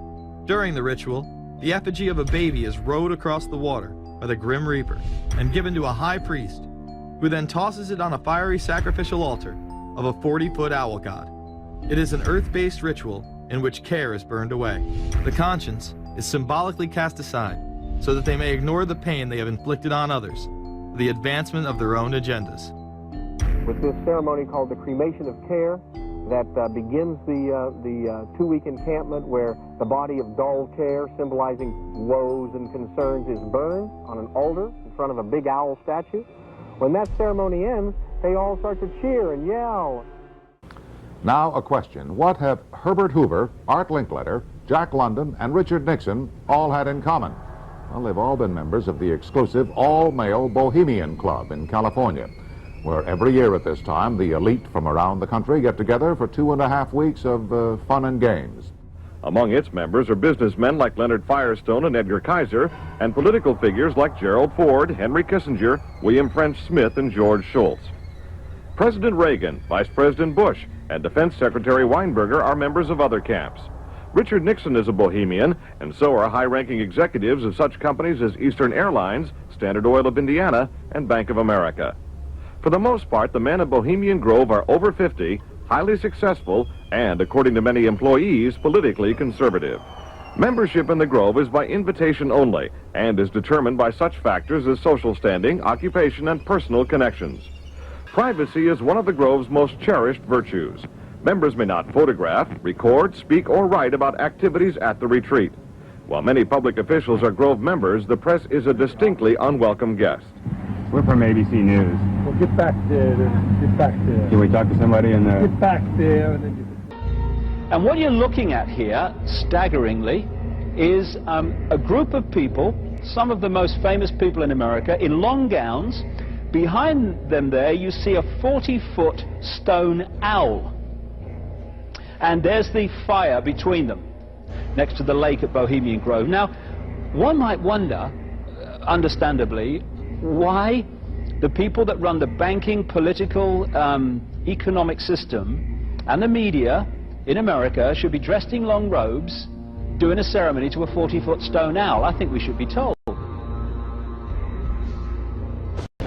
You see, for over 120 20-plus years in Northern California, in Sonoma County, on a 2,700-acre secluded redwood grove, leaders from around the world, prime ministers, chancellors, presidents, governors, again, the heads of industry, banking, academia, the media, Hollywood, travel there to engage in bizarre, ancient Canaanite, Luciferian, Babylon mystery religion ceremonies.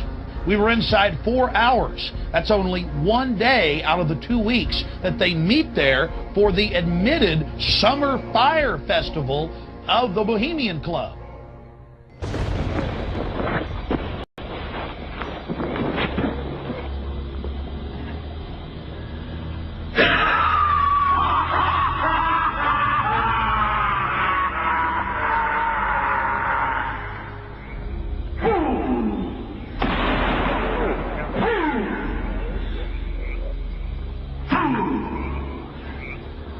When will you learn that me ye cannot slay? Year after year ye burn me in this grove, lifting your puny shouts of triumph to the stars. But when again ye turn your faces to the marketplace, do ye not find me waiting at the hole? Fools! Fools to dream ye conquer care! Nay, thou mocking spirit, it is not all a dream.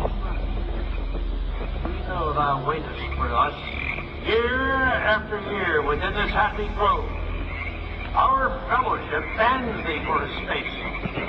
Thy malevolence which would pursue us here has lost its power under these friendly trees.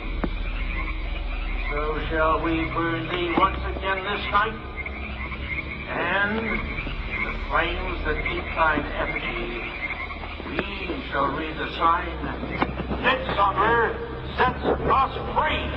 Ye shall burn me once again!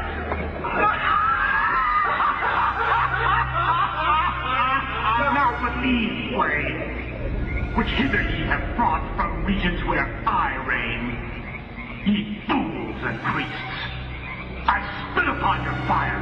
Hail, fellowship's eternal flame. Once again, Midsummer sets us free.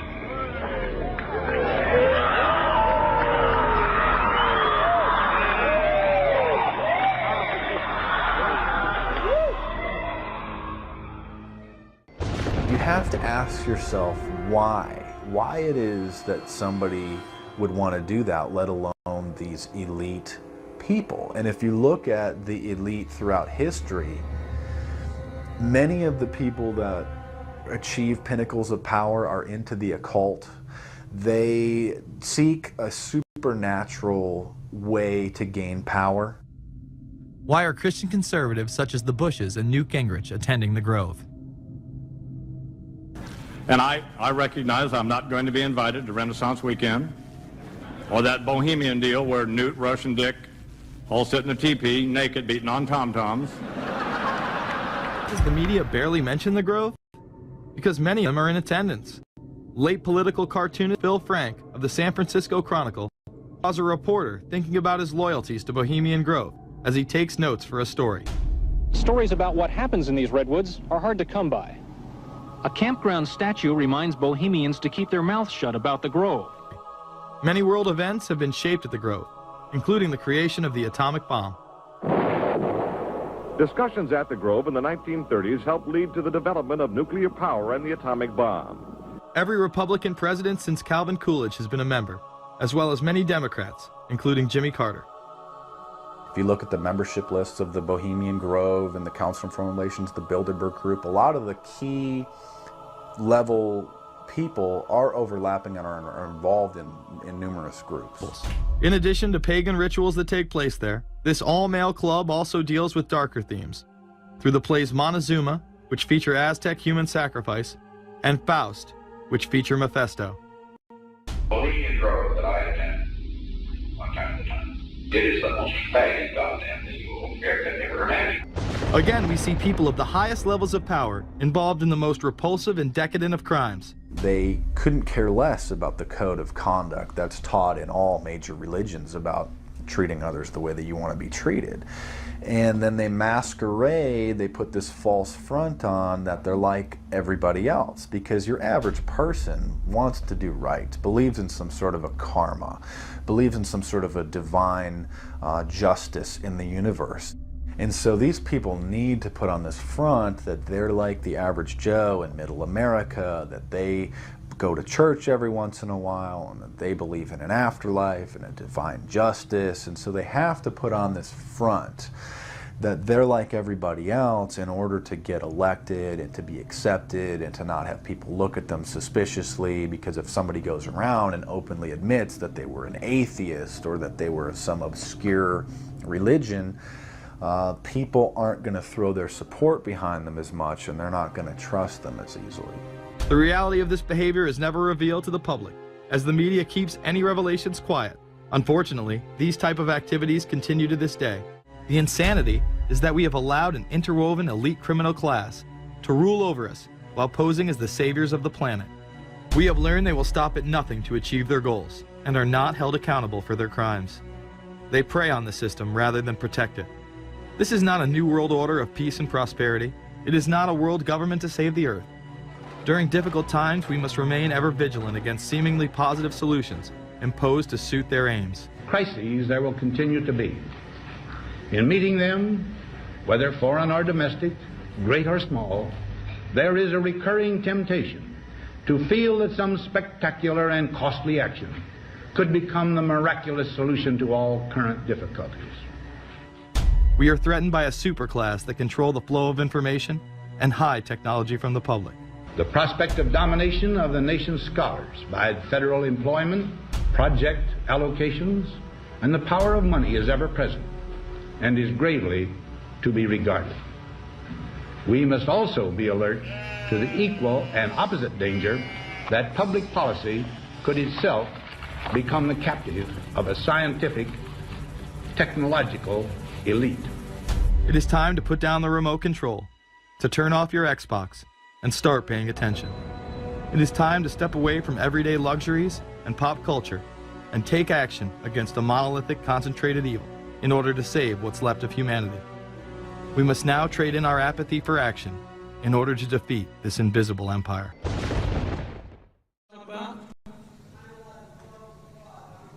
Yeah. A fraud? No, it wasn't a fraud, but I'll be glad to talk to you if you'll shut up and let me talk now. And a fraud, let me tell you something. I'll tell you a couple of stories about fraud. The Bohemian Club, is this the Bohemian Club? All those rich Republicans go up and stand naked against redwood trees, right? I've never been to the Bohemian Club, but you ought to go. It'd be good for you. Get some fresh air.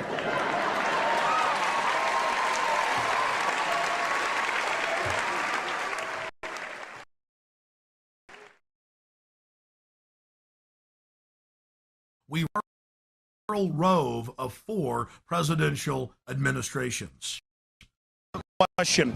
I read a Washington Times article many years ago where you had a comment about the organization, and then now it's been in the Wall Street Journal, it's been in a lot of different newspapers, and that's the Bohemian Grove. And back in, what was it, 1996, when you joined as a Clinton advisor, the Republicans were criticizing you, oh, what about Bohemian Grove? And then you countered them by saying, hey, I don't run around in the woods naked. What did that mean?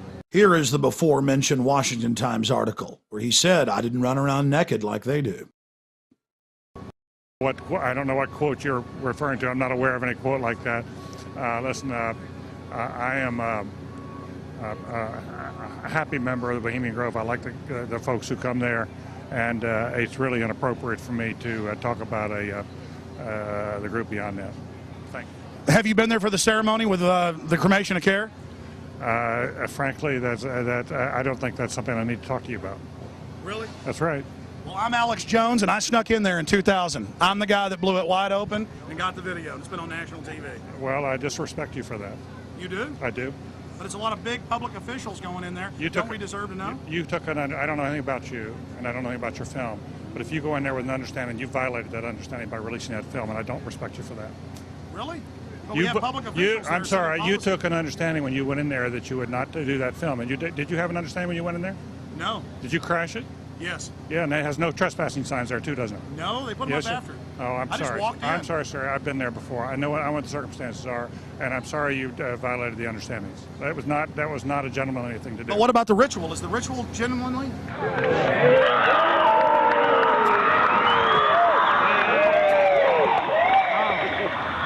Sir, everything I don't owe you this comment. I know. I appreciate it. This is what's called ambush journalism, and I disrespect you for that as well. So thank you ever and goodbye. been in the ritual? That's none of your damn business. Oh. That's right. Listen. You go around and make understandings with people and violate them. You ambush people on the streets, and that's inappropriate form of journalism. If you wish to practice that, that's fine, but don't ask others to respect you for it. If you want to, you can do. You're free American, like anything you want. If you want to be uncivil and rude and ungentlemanly, that's up to you. But don't expect the rest of us to say, "Oh well, you're there, Mr. Gergen." I'm sorry, nobody sets policy in there. We try to be gentlemen, and obviously, you don't belong there. Weaving spiders come out here. Yeah, that is a three-pointer. Woo! Look how strangely he behaved when we brought it up. Why is he acting so secretive? And why did he get so angry when he discovered that we'd snuck in? You see, they take it very, very seriously. This is one of the hallmarks of the occult and secret societies. The word occult means secret. Secrecy is part of their religion. They revel in it. And when it's violated, they become extremely angry. How widespread is the occult? The answer is extremely widespread. Occultism in our society, and particularly in our government, at the highest levels of corporate America, is rampant. It's also important to note that the Grove itself was founded in 1872 by West Coast journalists, and that the National Press Club adopted the iconography of the Grove for its Great Seal. There are three major icons used in the cremation of care ritual. Moloch, the owl idol, the curved staff carried by the high priest, and the eternal flame lamp, the Arabian-style lamp, which the priest uses to ignite his torch, which he then uses to burn the human effigy care. Our social lives, going to the football game or the PTA, a little bit different than your average world leader or corporation chief. No, in their spare time, they worship Moloch and mock human sacrifices. We just need to get used to that and accept them as our leaders. Your neighbor engaging in mock human sacrifices to Moloch, the demon idol that was worshipped all over the Mediterranean and the Middle East, would you let that neighbor walk your dog or house sit, or how about babysit your children? Be in control of the nuclear launch codes. Well, we give you a revelation. They are in control of national deficit, of Congress, of your bank account, of your local police department, and see you as cattle, as their slaves.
George Bush takes his inspiration from what he learned in Skull and Bones and from the Thule Society that Hitler and Goebbels and Goring cut their teeth in. Bohemian Grove, these evil organizations that perpetrate the ugly things that these criminals are doing to this country for which they must be held accountable. They are the most violent, dirtiest people on the face of the earth. Somewhere Americans are going to have to take their country back and start finding out who are these people. Who are these people we call our representatives, the Bushes. George Bush, the president, his father, went around the country talking about a new world order. The people who are running this country from behind the scenes do not care a thing about Americans or bloodshed anywhere.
I mean, we could do anything we want. We just got to believe in it. And our beliefs and the way we carry ourselves and the way we act is the most important thing in this world. And we shouldn't be afraid to be who we are because based on intimidation and fear.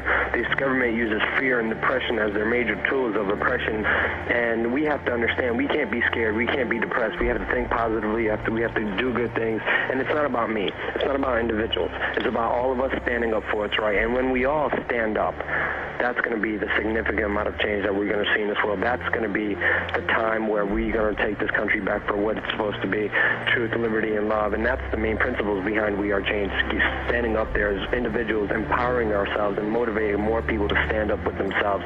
You know, and again, don't ever be afraid to be who you are. Don't ever be afraid to speak what you know. Just get out there, believe in yourself, and you have a short life to live. Make sure you live a good one.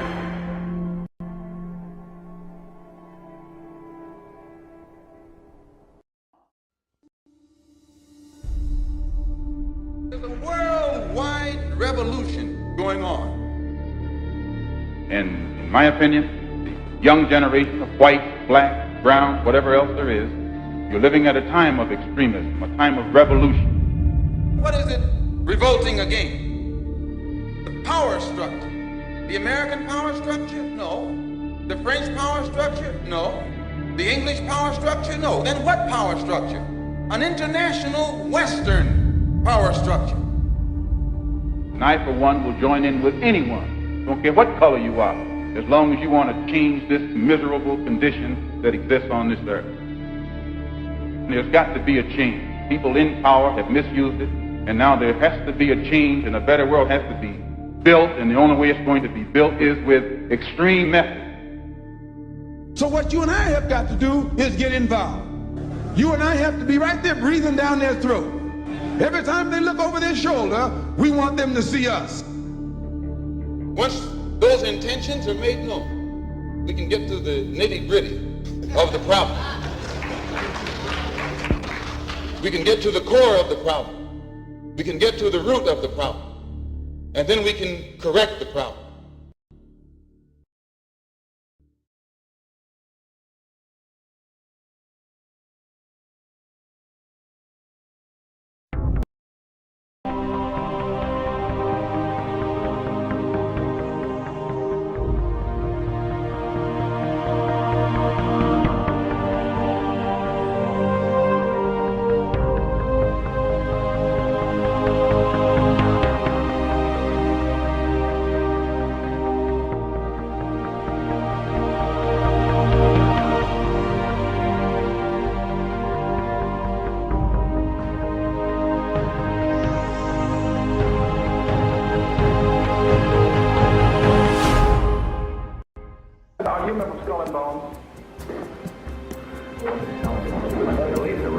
still exist?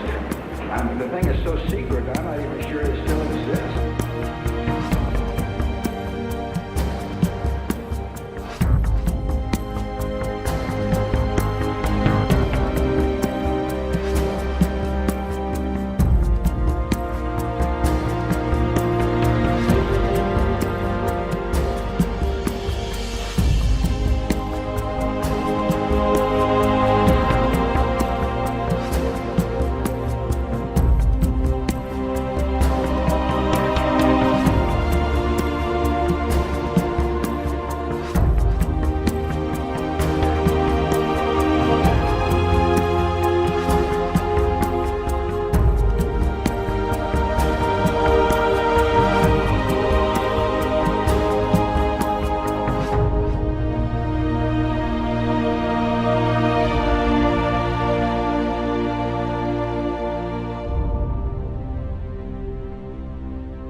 Thousands of years, tends to be kept in the bowels of these blood oath secret societies. And by that I mean the Shriners, the Freemasons, the Odd Fellows, the Illuminati, the Order of the Palladian. There are literally dozens of names down throughout the centuries that this goes by. But it has to be in one of these groups where you have to swear to kill a fellow member of the society if they reveal the secrets, or you yourself be killed by a member of the society if you reveal the secrets. That's what blood oaths are.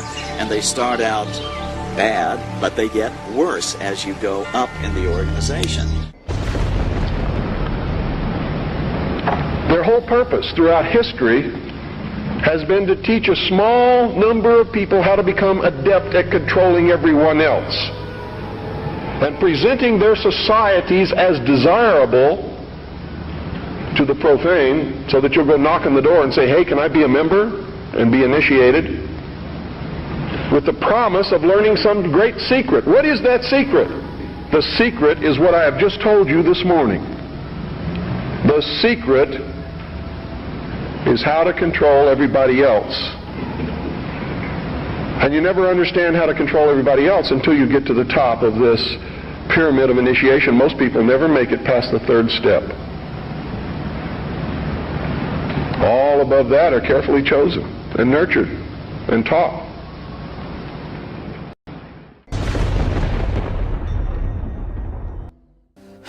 As with all secret societies, you have levels, and if you're on the lower levels, you don't even know they're upper levels. They don't even tell you.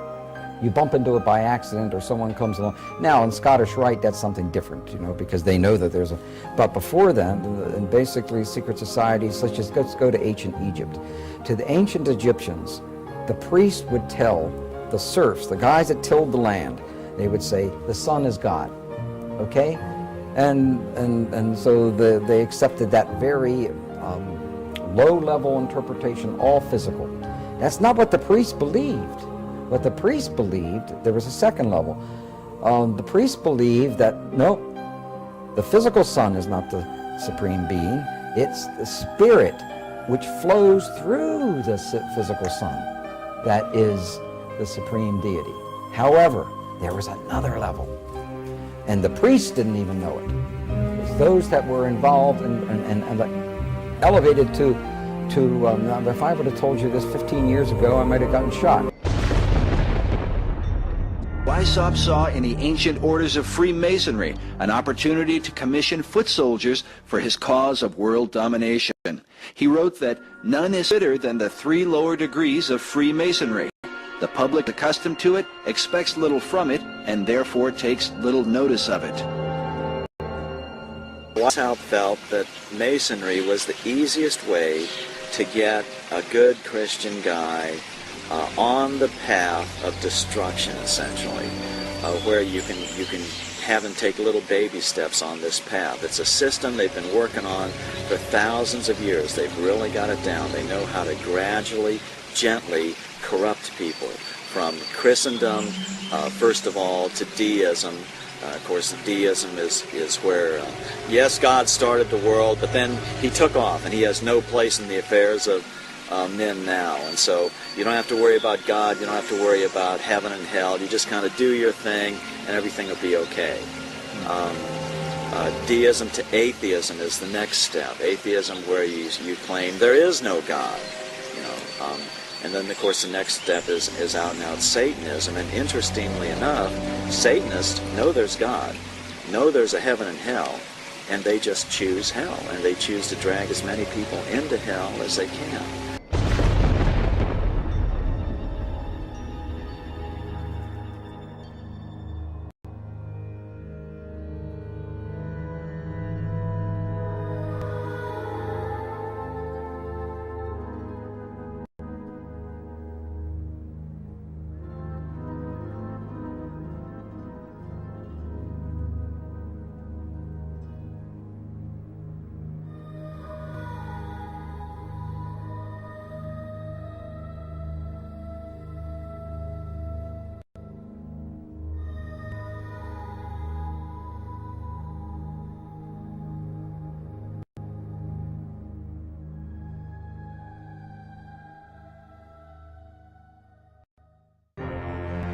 The religion of Masonry, while often cloaked with Christian titles, is actually based upon the ancient mystery religion of Babylon and Egypt. These same mysteries governed the worship of Medo-Persia, Greece, and Rome. The mysteries are often symbolized by the all-seeing eye, sometimes called the eye of God. But the God of Masonry is not the same as the God of the Bible. None was more adamant about this point than the man considered by many to be the most influential Mason of all time, Albert Pike. Albert Pike was a Confederate Civil War general who was the head of American Freemasonry in the post-Civil War period. He was probably he's certainly the most important American Mason.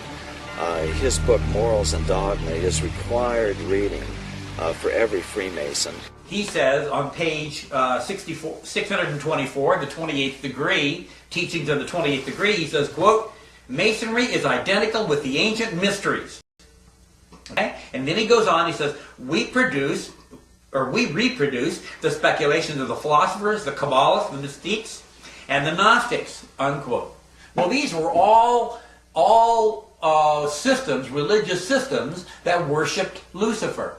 Pike probably mistakenly reveals his true intent, because he speaks of Lucifer frequently. When he says we are identical to all the mysteries, the mysteries were all brought under God's condemnation and destroyed at one point or another in history. From the Babylonian mysteries to the Egyptian mysteries to the peoples living in the land of Canaan. When the major reason God destroyed them, he ordered them to be killed, man and women and child, as they were all worshiping Satan. Now see, Masons distinguish between Lucifer and Satan. Masons believe that Lucifer is the light bearer, the good God, and that the Christian God is called Adonai, the evil God. They use as their justification that if the Christian God was a good God, then there wouldn't be this Garden of Eden problem where because you ate of the apple, now you have to suffer and you have to, the sweat of your brow, you have to make your living. Well, women have to give birth in pain, etc. No good father would do that to his children. So the Christian God is the evil God, where Lucifer is the good God, because he'll give you everything you want. He'll fulfill your every desire. In 1908, French occult expert Copin Albancelli wrote, certain Masonic societies exist which are satanic, not in the sense that the devil comes to preside at their meetings, but in that their initiates profess the cult of Lucifer. They adore him as the true God, and they are animated by an implacable hatred against the Christian God, whom they declare to be an impostor. Perhaps Albert Pike's most famous and controversial quote is this one: the true and pure philosophic religion is the belief in Lucifer, the equal of Adonai. But Lucifer, God of light, is struggling for humanity against Adonai, the God of darkness and evil. Because of this, occult author Edith Starr Miller wrote, "Luciferian occultism controls Freemasonry." It is important to remember that the lower ranks of Masonry are largely unaware of the deception of their leaders. Master Mason Manly P. Hall, who said that when the Mason learns the mystery of his craft, the seething energies of Lucifer are in his hands, also made it clear that Freemasonry is a fraternity within a fraternity, an outer organization concealing an inner brotherhood of the elect. Meanwhile, Albert Pike wrote in his famous Morals and Dogma that symbols are displayed to the initiate, but he is intentionally misled by false interpretations. It is not intended that he shall understand them, but it is intended that he'll imagine that he shall understand them. Their whole goal with this philosophy is to teach all men and women that the only end of life is to seek the utmost pleasure and happiness that you can get out of it, because when you die, there's nothing else. That's what they teach. That's what they want you to be. They don't want laws against sexual promiscuity. That's why they don't want families. That's why they don't want marriage. That's why they encourage homosexuality. There's a method to their madness.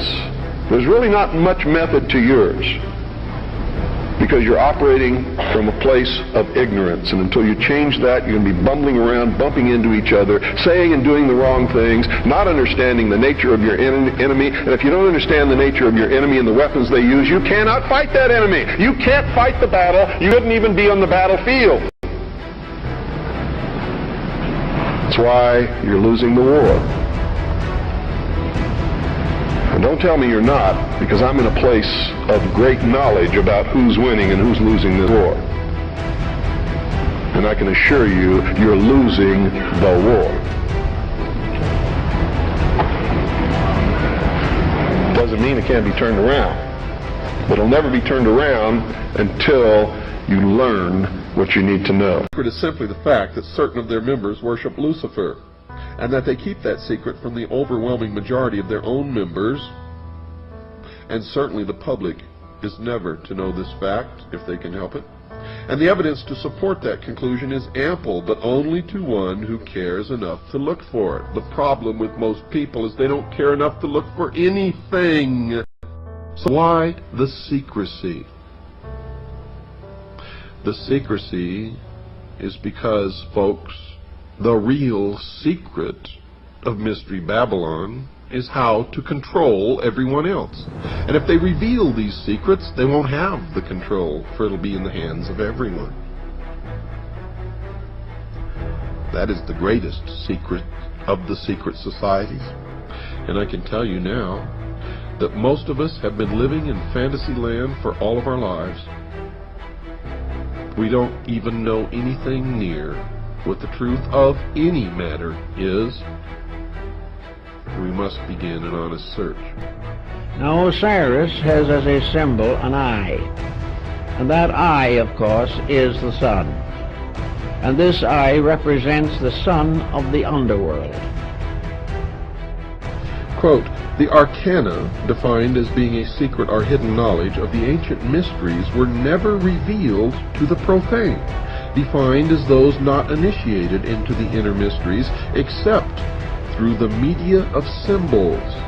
You're going to find, folks, that symbols mean more than you will ever begin to understand unless you waded deep into the stream of the Mystery Babylon, as I have.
Only a few are aware of the involvement of the Freemasons, and that is why I have chosen to concentrate on that organization, Mystery Babylon.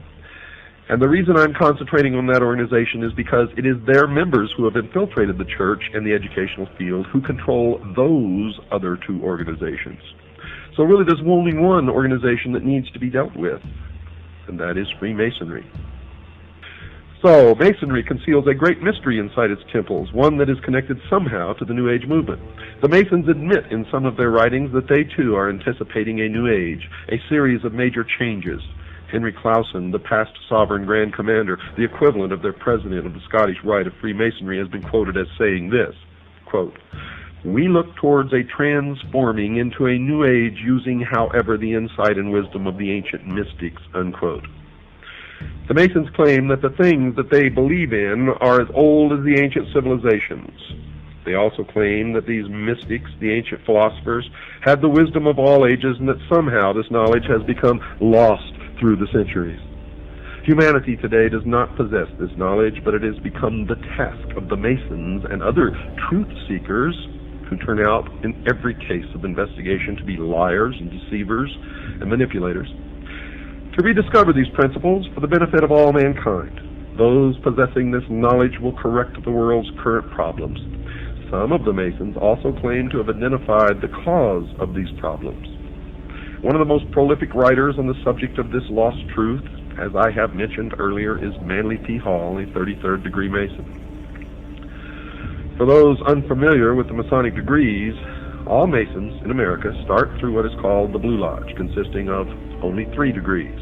A Master Mason is of the 3rd degree and really knows nothing, even though he thinks that he has been illumined, and I get letters from them all the time. "I'm a Master Mason, and I've never heard of any of the stuff that you're talking about." Oh, boy. It amazes me, folks. It just absolutely amazes me that people are so stupid. It drives me wild. The initiate into the Blue Lodge goes through 3 separate and different initiation ceremonies, one for each degree. After completing these ceremonies, he may stay where he is or choose to affiliate himself with either the York Rite, which has 13 degrees, or the Scottish Rite, which has 32, and then the meritorious 33rd. The latter is divided into 2 separate jurisdictions, the Southern and the Northern. And these are based primarily on state borders, and whether one joins one or the other depends on where the initiate lives. The 2 Scottish rites have an additional 29 degrees, making for a total of 32. There is one more degree called the 33rd degree, which is honorary, and only a few are invited into that degree, and to even be considered, they must perform some major work toward the completion of the great work, which is the plan to bring about the utopia on earth, the socialist dream. The York Rite has a total of 9 degrees. However, since little has been revealed about this order, we will concentrate on only the Scottish Rite, and in particular the southern jurisdiction. Well, I've since discovered that the York Rite has a total of 13 degrees, folks, not just 9.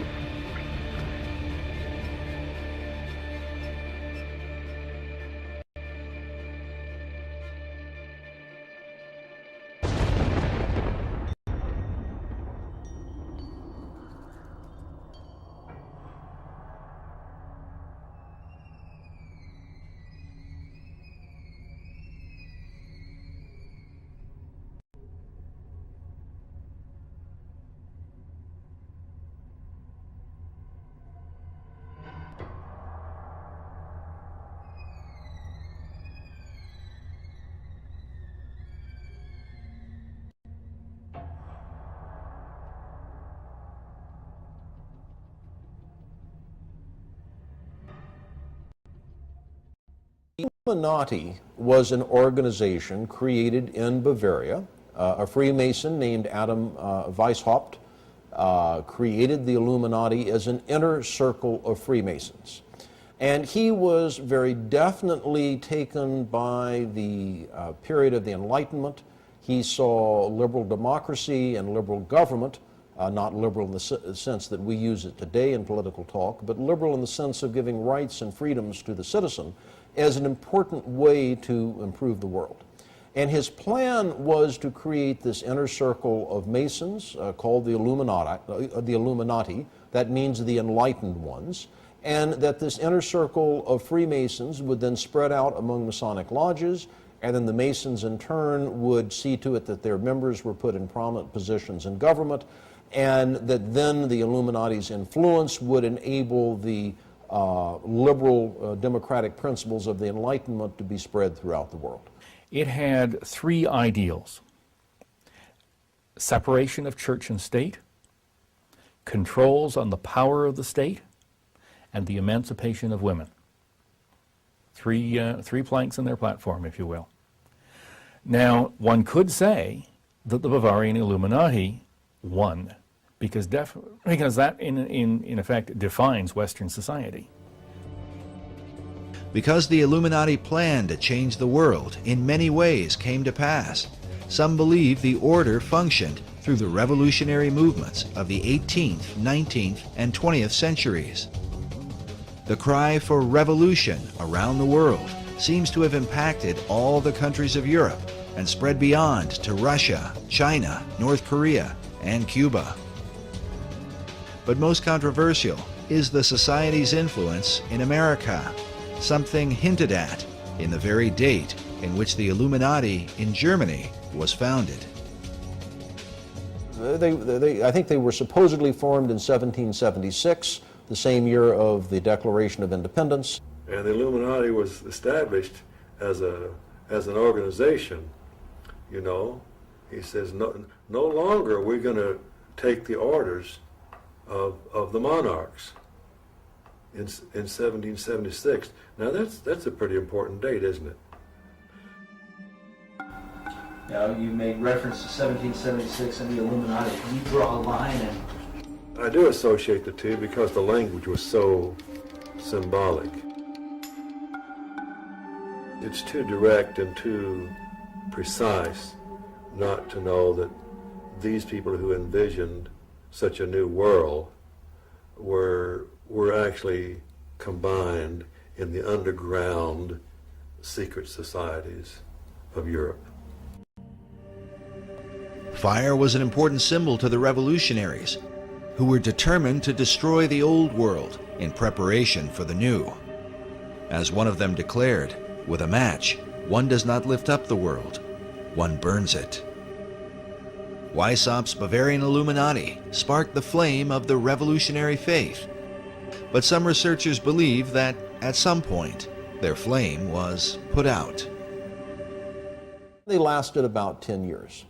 Now, what lasted for centuries after them was the rumor and reputation that there is a secret inner circle of Freemasons that are plotting to take over the world.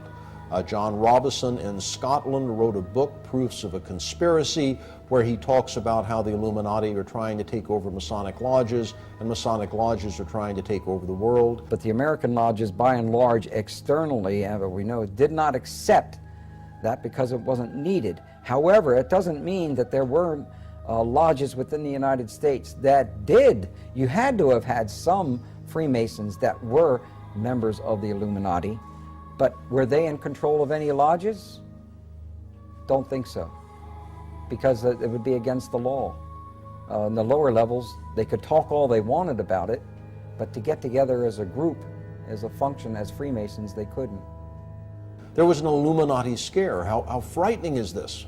We've always known there was a Masonic lodge down the street. Could they be infiltrated by the Illuminati? Are they secretly trying to take over our government? All of this is foolishness. The Illuminati went out of business after about 10 years. They never spread beyond, much beyond Bavaria, certainly never to the United States. It's logical to some that Weishaupt's organization was disbanded by 1786, after it had been discovered and outlawed by the Bavarian government the year before. But others point to a letter written by George Washington on October 24, 1798, 12 years after the Illuminati had supposedly ceased to function. Writing to the Reverend G.W. Schneider, Washington acknowledged the presence of Illuminati doctrines at work in America. The Reverend Schneider had sent Washington a copy of the book, Proofs of a Conspiracy Against All the Religions and Governments of Europe, by Professor John Robeson, saying that his book gives a full account of a society of Freemasons that distinguishes itself by the name of Illuminati, whose plan is to overturn all government and all religion. For many researchers, the presence of the all-seeing eye floating above an unfinished pyramid stands as clearest proof of the Illuminati at work in America. I believe the symbol on the dollar bill, the truncated pyramid, is directly related to the Illuminati. According to Dr. Billington, it was the Bavarian Illuminati that put the fire in the minds of men and compelled them toward a global revolution to change the world. Is it possible that this philosophy is at work in America today? By our efforts, we have lit a fire as well, a fire in the minds of men. It warms those who feel its power. It burns those who fight its progress. And one day, this untamed fire of freedom will reach the darkest corners of our world. The Secret Destiny of America. Manly P. Hall wrote that world democracy was the secret dream of the great classical philosophers, saying that the brilliant plan of the ancients has survived to our time, and it will continue to function until the great work is accomplished. Many researchers believe this great work is the secret behind the wars and rumors of war America has been involved in through the 20th century, right up to the present day. Could this plan of the ancients to establish a world democracy be the real hidden agenda of secret societies? And was this ancient plan echoed in the 2005 inaugural address given by President Bush? When our founders declared a new order of the ages, they were acting on an ancient hope that is meant to be fulfilled. The occult is working at the highest levels of our society, using the military and financial power of the United States to bring about this one world state. And the president has spoken openly about it, how the purpose of the United States is to bring democracy to the nations of the world. Where did this become the function of our nation, to bring democracy to the world? You only need to read the writings of Manly P. Hall, where he tells you that for 3,000 years, secret societies have been working to bring democracy to the world. You read President Bush's speech, before the Association on Democracy, the National Association on Democracy, he tells you for 2,500 years, people have been working to bring democracy to the world. Yet the ancient philosophers recognized that a true democracy could only be achieved by a society of perfected men. The perfected men would be comfortable in a true democracy. And probably a true democracy cannot emerge until there is enough of such human beings in the world that can take over the government of man. It will be that kind of leadership. It'll be like Plato's vision of the philosopher king, the man who has wisdom and the man who has power. Democracy has the occult promise of a fair world to live in.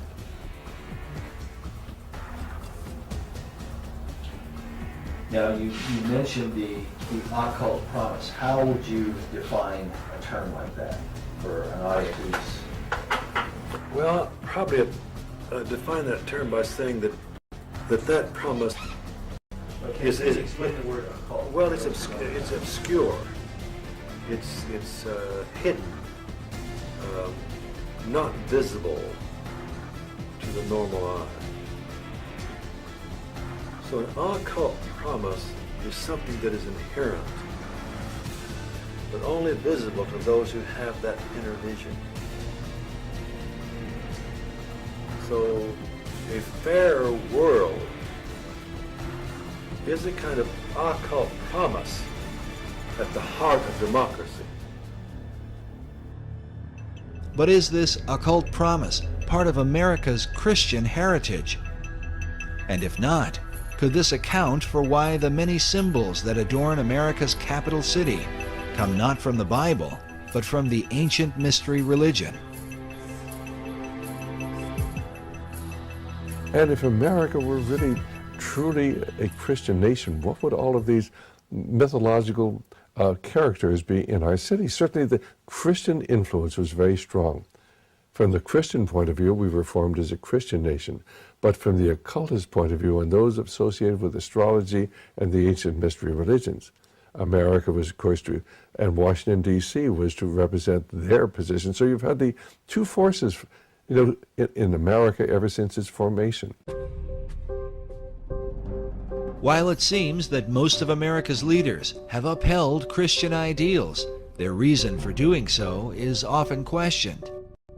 If they were Christians, why would they erect monuments to pagan gods and goddesses?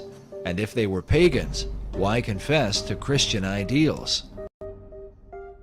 Manly Hall suggests the reason may have been one of self-preservation. He argues that because of the persecutions of organized religion in the Old World, the secret societies employed even greater methods of secrecy to protect their occult philosophies, making themselves sound as though their beliefs had to do with Christianity, which was the dominant belief in Europe, and eventually America. He says the pagan intellectuals reclothed their original ideas in a garment of Christian phraseology, but bestowed the keys of the symbolism only upon those duly initiated and bound to secrecy. It is for this reason that all secret societies have an initiation process whereby members are bound by blood oaths not to reveal the secrets of the order. A chief factor that contributes to confusion about the beliefs of America's founders is the presence of Rosicrucianism. The Rosicrucians are a mystical, arcane society that played a major role in the development of Freemasonry. The rose and cross, which symbolize the society, are also the source of its confusion. The rose is the symbol of secrecy and represents the pagan mystery religions, while the cross symbolizes Christianity. Rosicrucianism is when the two are combined. Because of this, one can begin to understand how a man like Charles Thomson could be famous for his English translation of the Old and New Testaments, and at the same time approved the design of the Great Seal for the United States with the all-seeing eye of Horus floating over an Egyptian pyramid.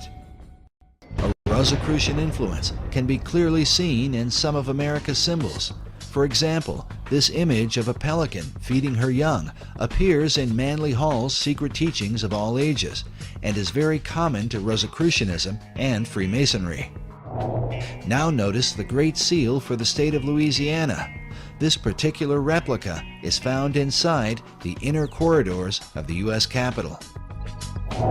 The Temple Church in London is a well-known Knight Templar church. Here we can see that the Golden Rosy Cross can be traced back to the mysterious knights. Now notice the art surrounding this shrine. How a series of squares are shown with red and golden roses in the midst. The shrine opposite has a variation of the same design. Now consider this same pattern as it appears throughout the interior of the state capitol.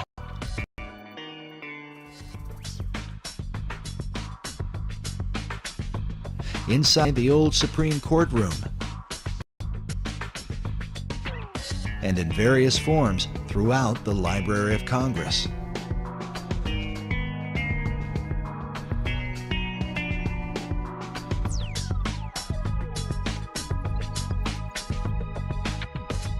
Sir Francis Bacon became the chief of the Rosicrucians in England. His famous saying, "Knowledge is power," is found written inside the Library of Congress, while a statue of Bacon can be seen on the upper level. Elsewhere in the main library is a Baconian passage from his collection of essays. It reads, "The inquiry, knowledge, and belief of truth is the sovereign good of human nature." This saying is found over a statue representing philosophy. Could this be an indication that Baconian philosophy governs the New World concept. Was one of the most prominent 19th century Freemasons. He joined the fraternity, I believe, in 1859, just before the Civil War. He was a scholar of ancient languages, was very familiar with what we would call comparative religion today, and he was given the task by the Supreme Council for the Southern Jurisdiction to rewrite their rituals. And this he did just before the Civil War, and then after the Civil War, he was elected Grand Commander of the Southern Jurisdiction, and he served in that position until his death in, I think, 1891. Grand Commander for the Southern Jurisdiction, which is based in Washington, D.C. To the Scottish Rite is his book, Morals and Dogma of the Ancient and Accepted Scottish Rite of Freemasonry. On the page it reads, Esoteric Book for Scottish Rite use only, to be returned upon withdrawal or death of recipient. Masons, after they've gone through a series of stuff, then they're given a copy of Our Pike's book. Pike declared that the true definition of Freemasonry is an advance toward the light.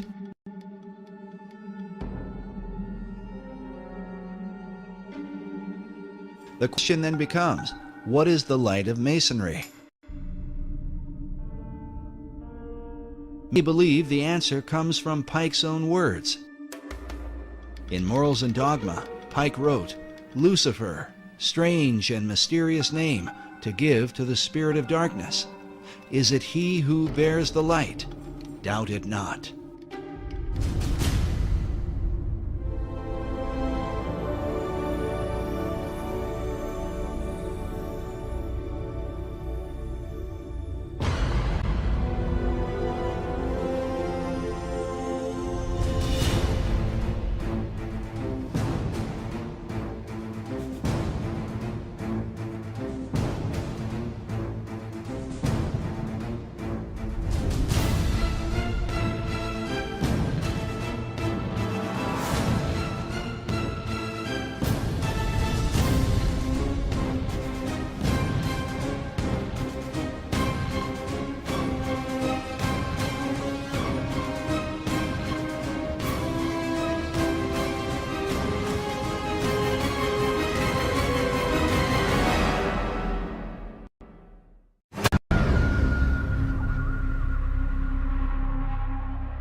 Become something like a god. You might be surprised to learn the founders had a similar idea. There is a painting in the Capitol. Yes. Tell me about it. Well, it's a painting that I was shocked to find was there. I said there is a painting called The Apotheosis of Washington. Apotheosis meaning the God-making of Washington. George Washington becoming a god. It seemed almost irreverential. It was like, how can a man become a god? But it really, to my eye, and to other historians' eye, catches this concept of the power of man. Again, can you imagine anyone putting forth that notion of politicians as gods? Right. Here we are in the 21st century. Well, you'd be run out of town. You'd be run out of town. There was a statue of George Washington that sat in the Capitol. He was unclothed. It was a model of a statue of Zeus. It was George Washington as a god. Right. In Scientology, we believe that anybody's abilities are potentially godlike. I believe in God.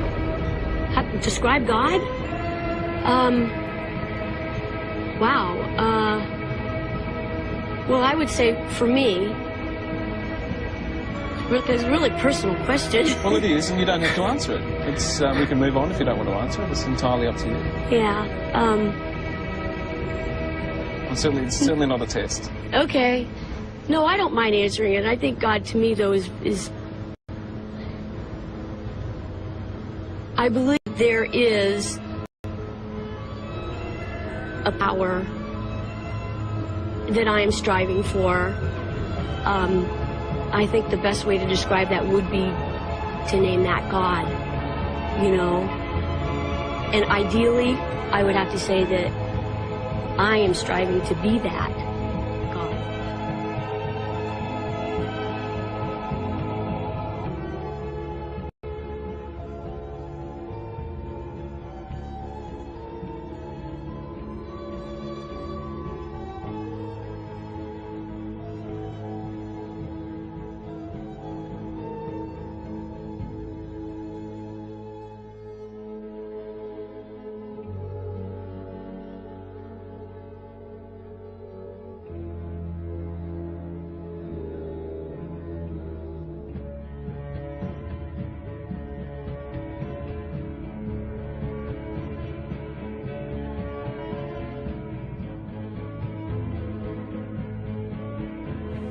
I know for a fact that there's definitely people that believe in Satan, worship Satan, you know what I mean? Yeah, that's real, that exists. Like there's people in power that to control the labels, the owners of the labels. Yeah, that exists. Them motherfuckers is devil worshippers. Like I don't know how many of them, who they are, whatever. But yeah, that exists. That does exist. That's a fact.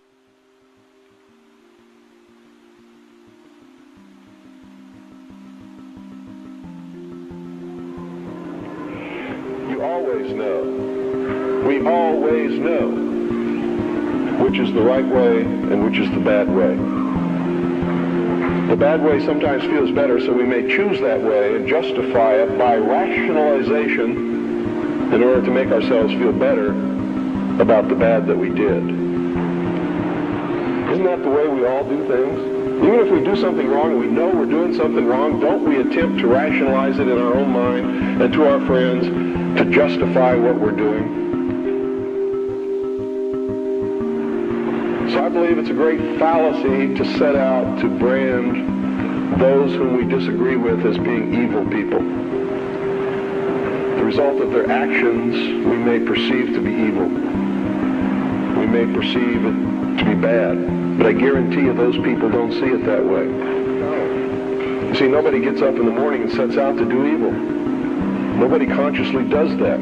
I've never met any person in my entire life who said, I'm evil, I'm going to do evil things, I like to do evil things, I want to do evil things. They don't exist, in my knowledge. And when we present ourselves to them in that light, we're good and they're evil, do you think we have a chance of getting them to listen to us? Not on your life. It's not going to happen. So I think we have to change the way we talk. We have to talk to them in a different manner.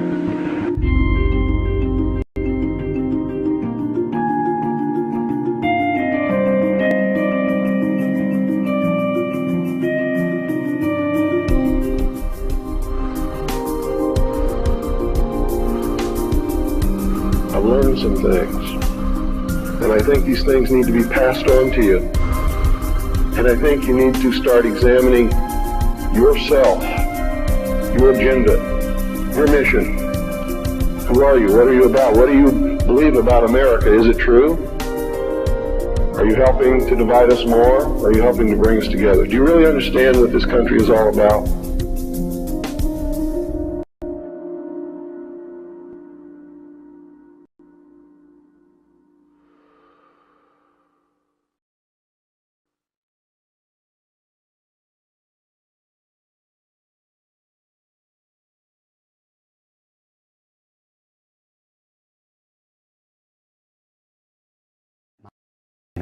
Made a very interesting and profound statement.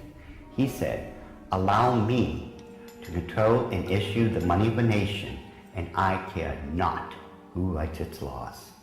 And he was right.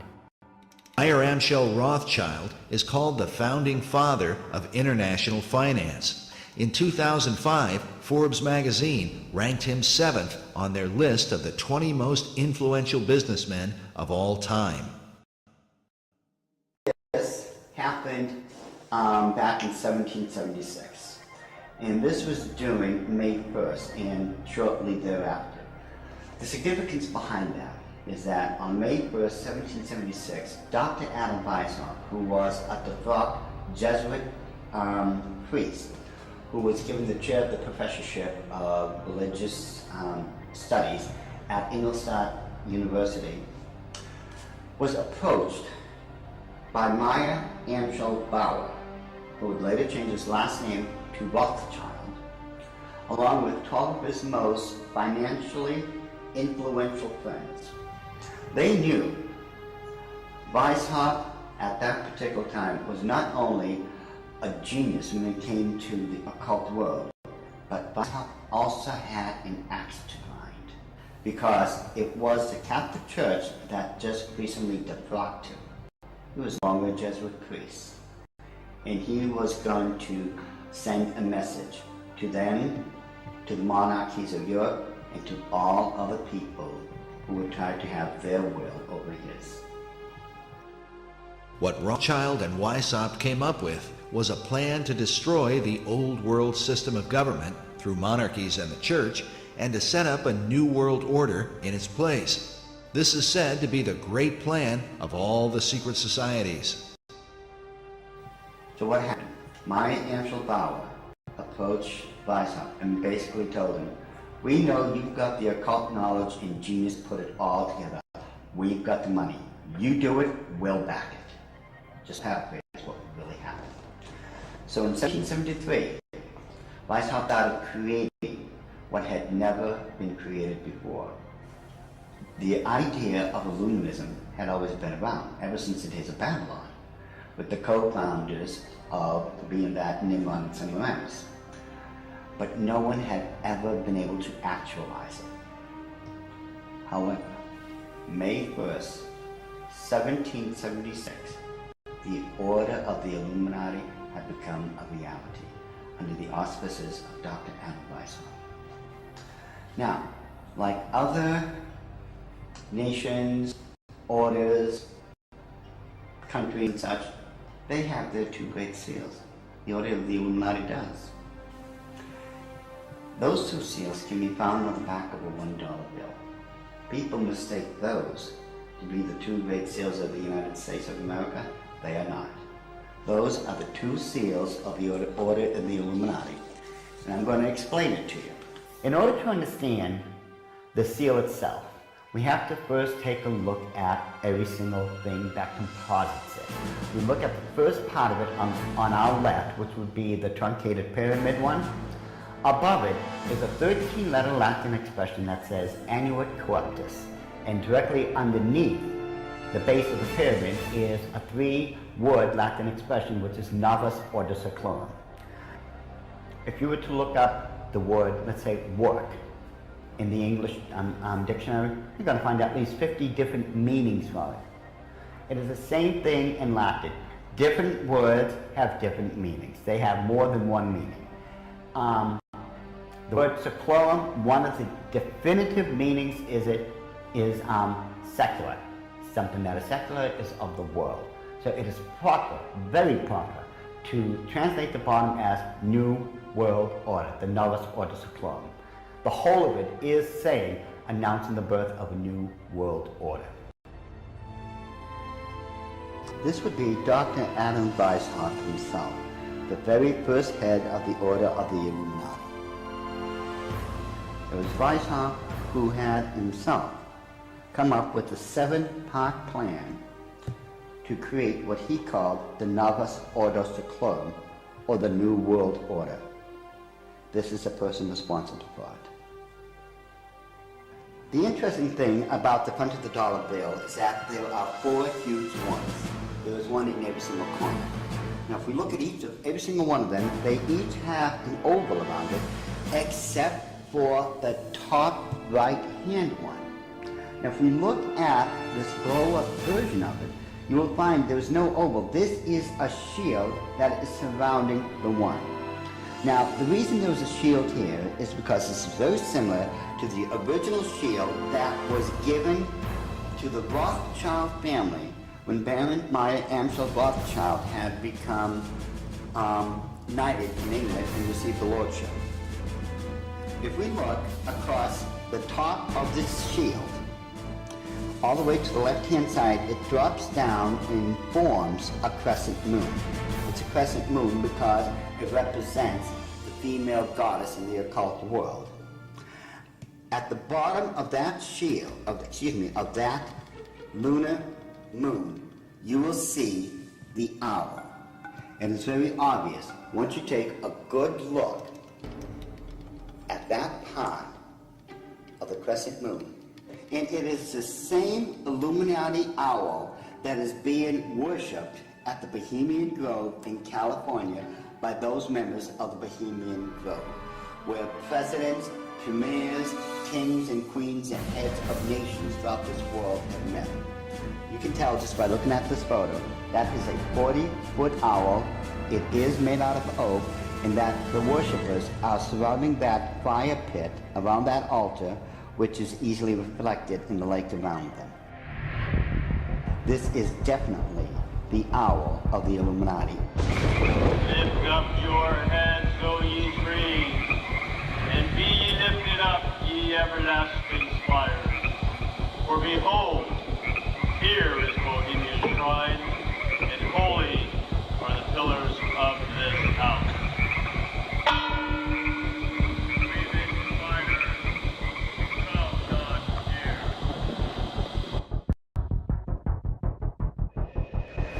The owl is in his leafy temple, and be lifted up, ye everlasting spires,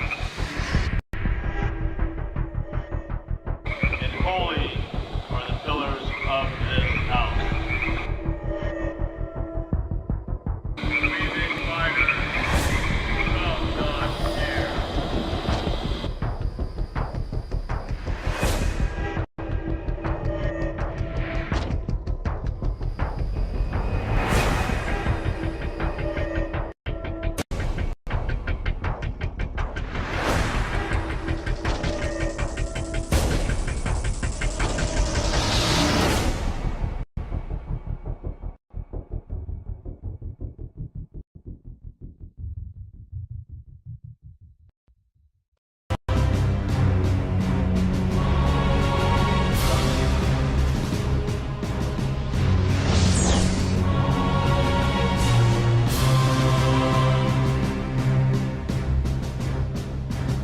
You will overcome darkness.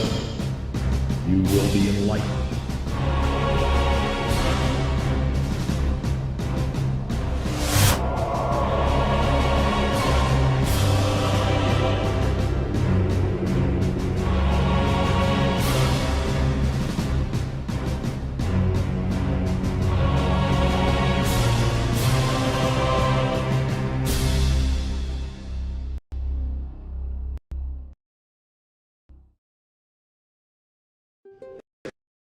Of historical distortion to find original truth. Tonight, this will be our quest.